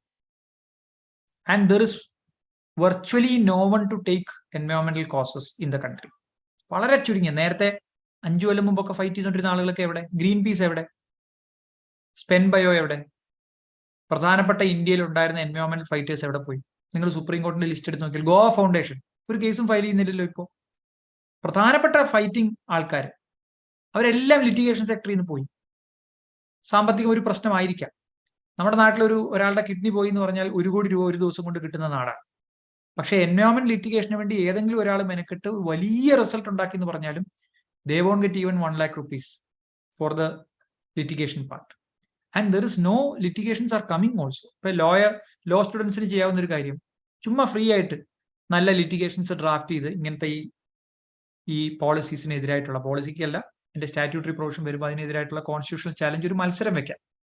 ലോ അക്കാഡമിക്ക് ഒരു മത്സരം വെക്കാം. You draft constitutional challenge against one particular thing. അതൊരു മൂട്ട് കോർട്ട് കോമ്പറ്റീഷന് കൊടുത്താൽ ആൾക്കാർ നല്ല ചാലഞ്ചുമായിട്ട് വരും എന്ന് എനിക്ക് തോന്നുന്നു. ഞാൻ ഈ NLUPയുടെ കാര്യം ആദ്യമായിട്ടാണ് അറിയുന്നത്. Thank you for pointing it out. I look in to that. Due to time constraints, we are concluding the Q&A session. Thank you all for your engaging questions and active participation. Now, to express gratitude on behalf of our college, I invite Shri Varun Dev Sir, Assistant Professor, Kerala Law Academy, to deliver the vote of thanks. Sir, please. Thank you. So, respected Chief Guest, Dr. Harish Vasudevan sir, esteemed faculty members, dear students, ladies and gentlemen. My name is Varun Dev and I stand before you today, humbled and honored to express our profound gratitude on behalf of the Kerala Law Academy community, as I have been fortunate to deliver this vote of thanks address in place of Shalini. I have been fortunate to deliver this vote of thanks address as we conclude the 4th session of Wildlife Week Celebration 2023 webinar, organized by the Kerala Law Academy Law College in association with KLA Forestry Club and IQAC KLA. This event has been an enlightening and enriching experience for all of us, and it would not have been possible without the collective effort of many individuals and organizations. First and foremost, I would like to extend my heartfelt gratitude to the late Dr. N. Narayanan sir, founder of Kerala Law Academy, who always remained an inspiration for us in conducting these events.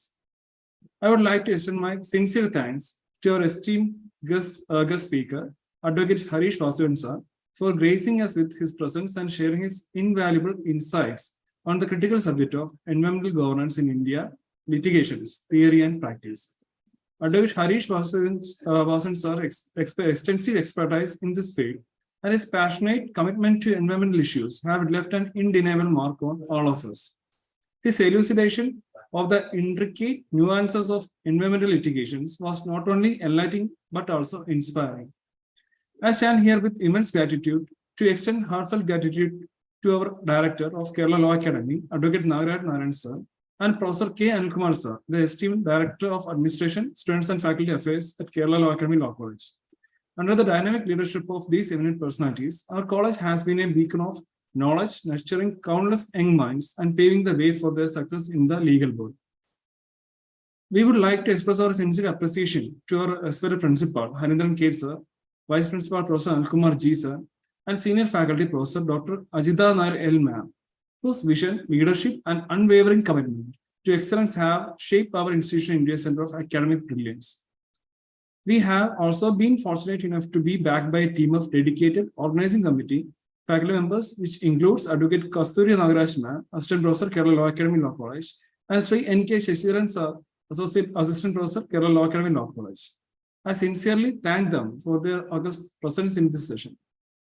I would also like to express our heartfelt appreciation to Dr. Malavika J, Assistant Professor at Kerala Law Academy Law College, for delivering the warm and insightful welcome note.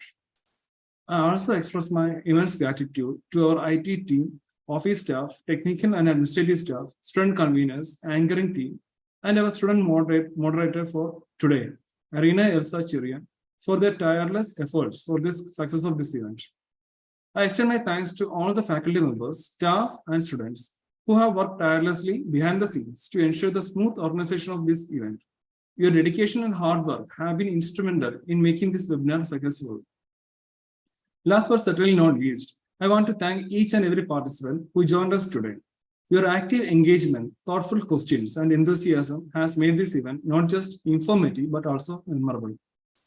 As we conclude this session, let us carry forward the knowledge and inspiration gained from Advocate Harish Vasudevan Sir presentation and continue our collective journey towards a more environmentally sustainable and legally just society. In closing, I want to thank each of you, our distinguished guests, our faculty members, and our dedicated students.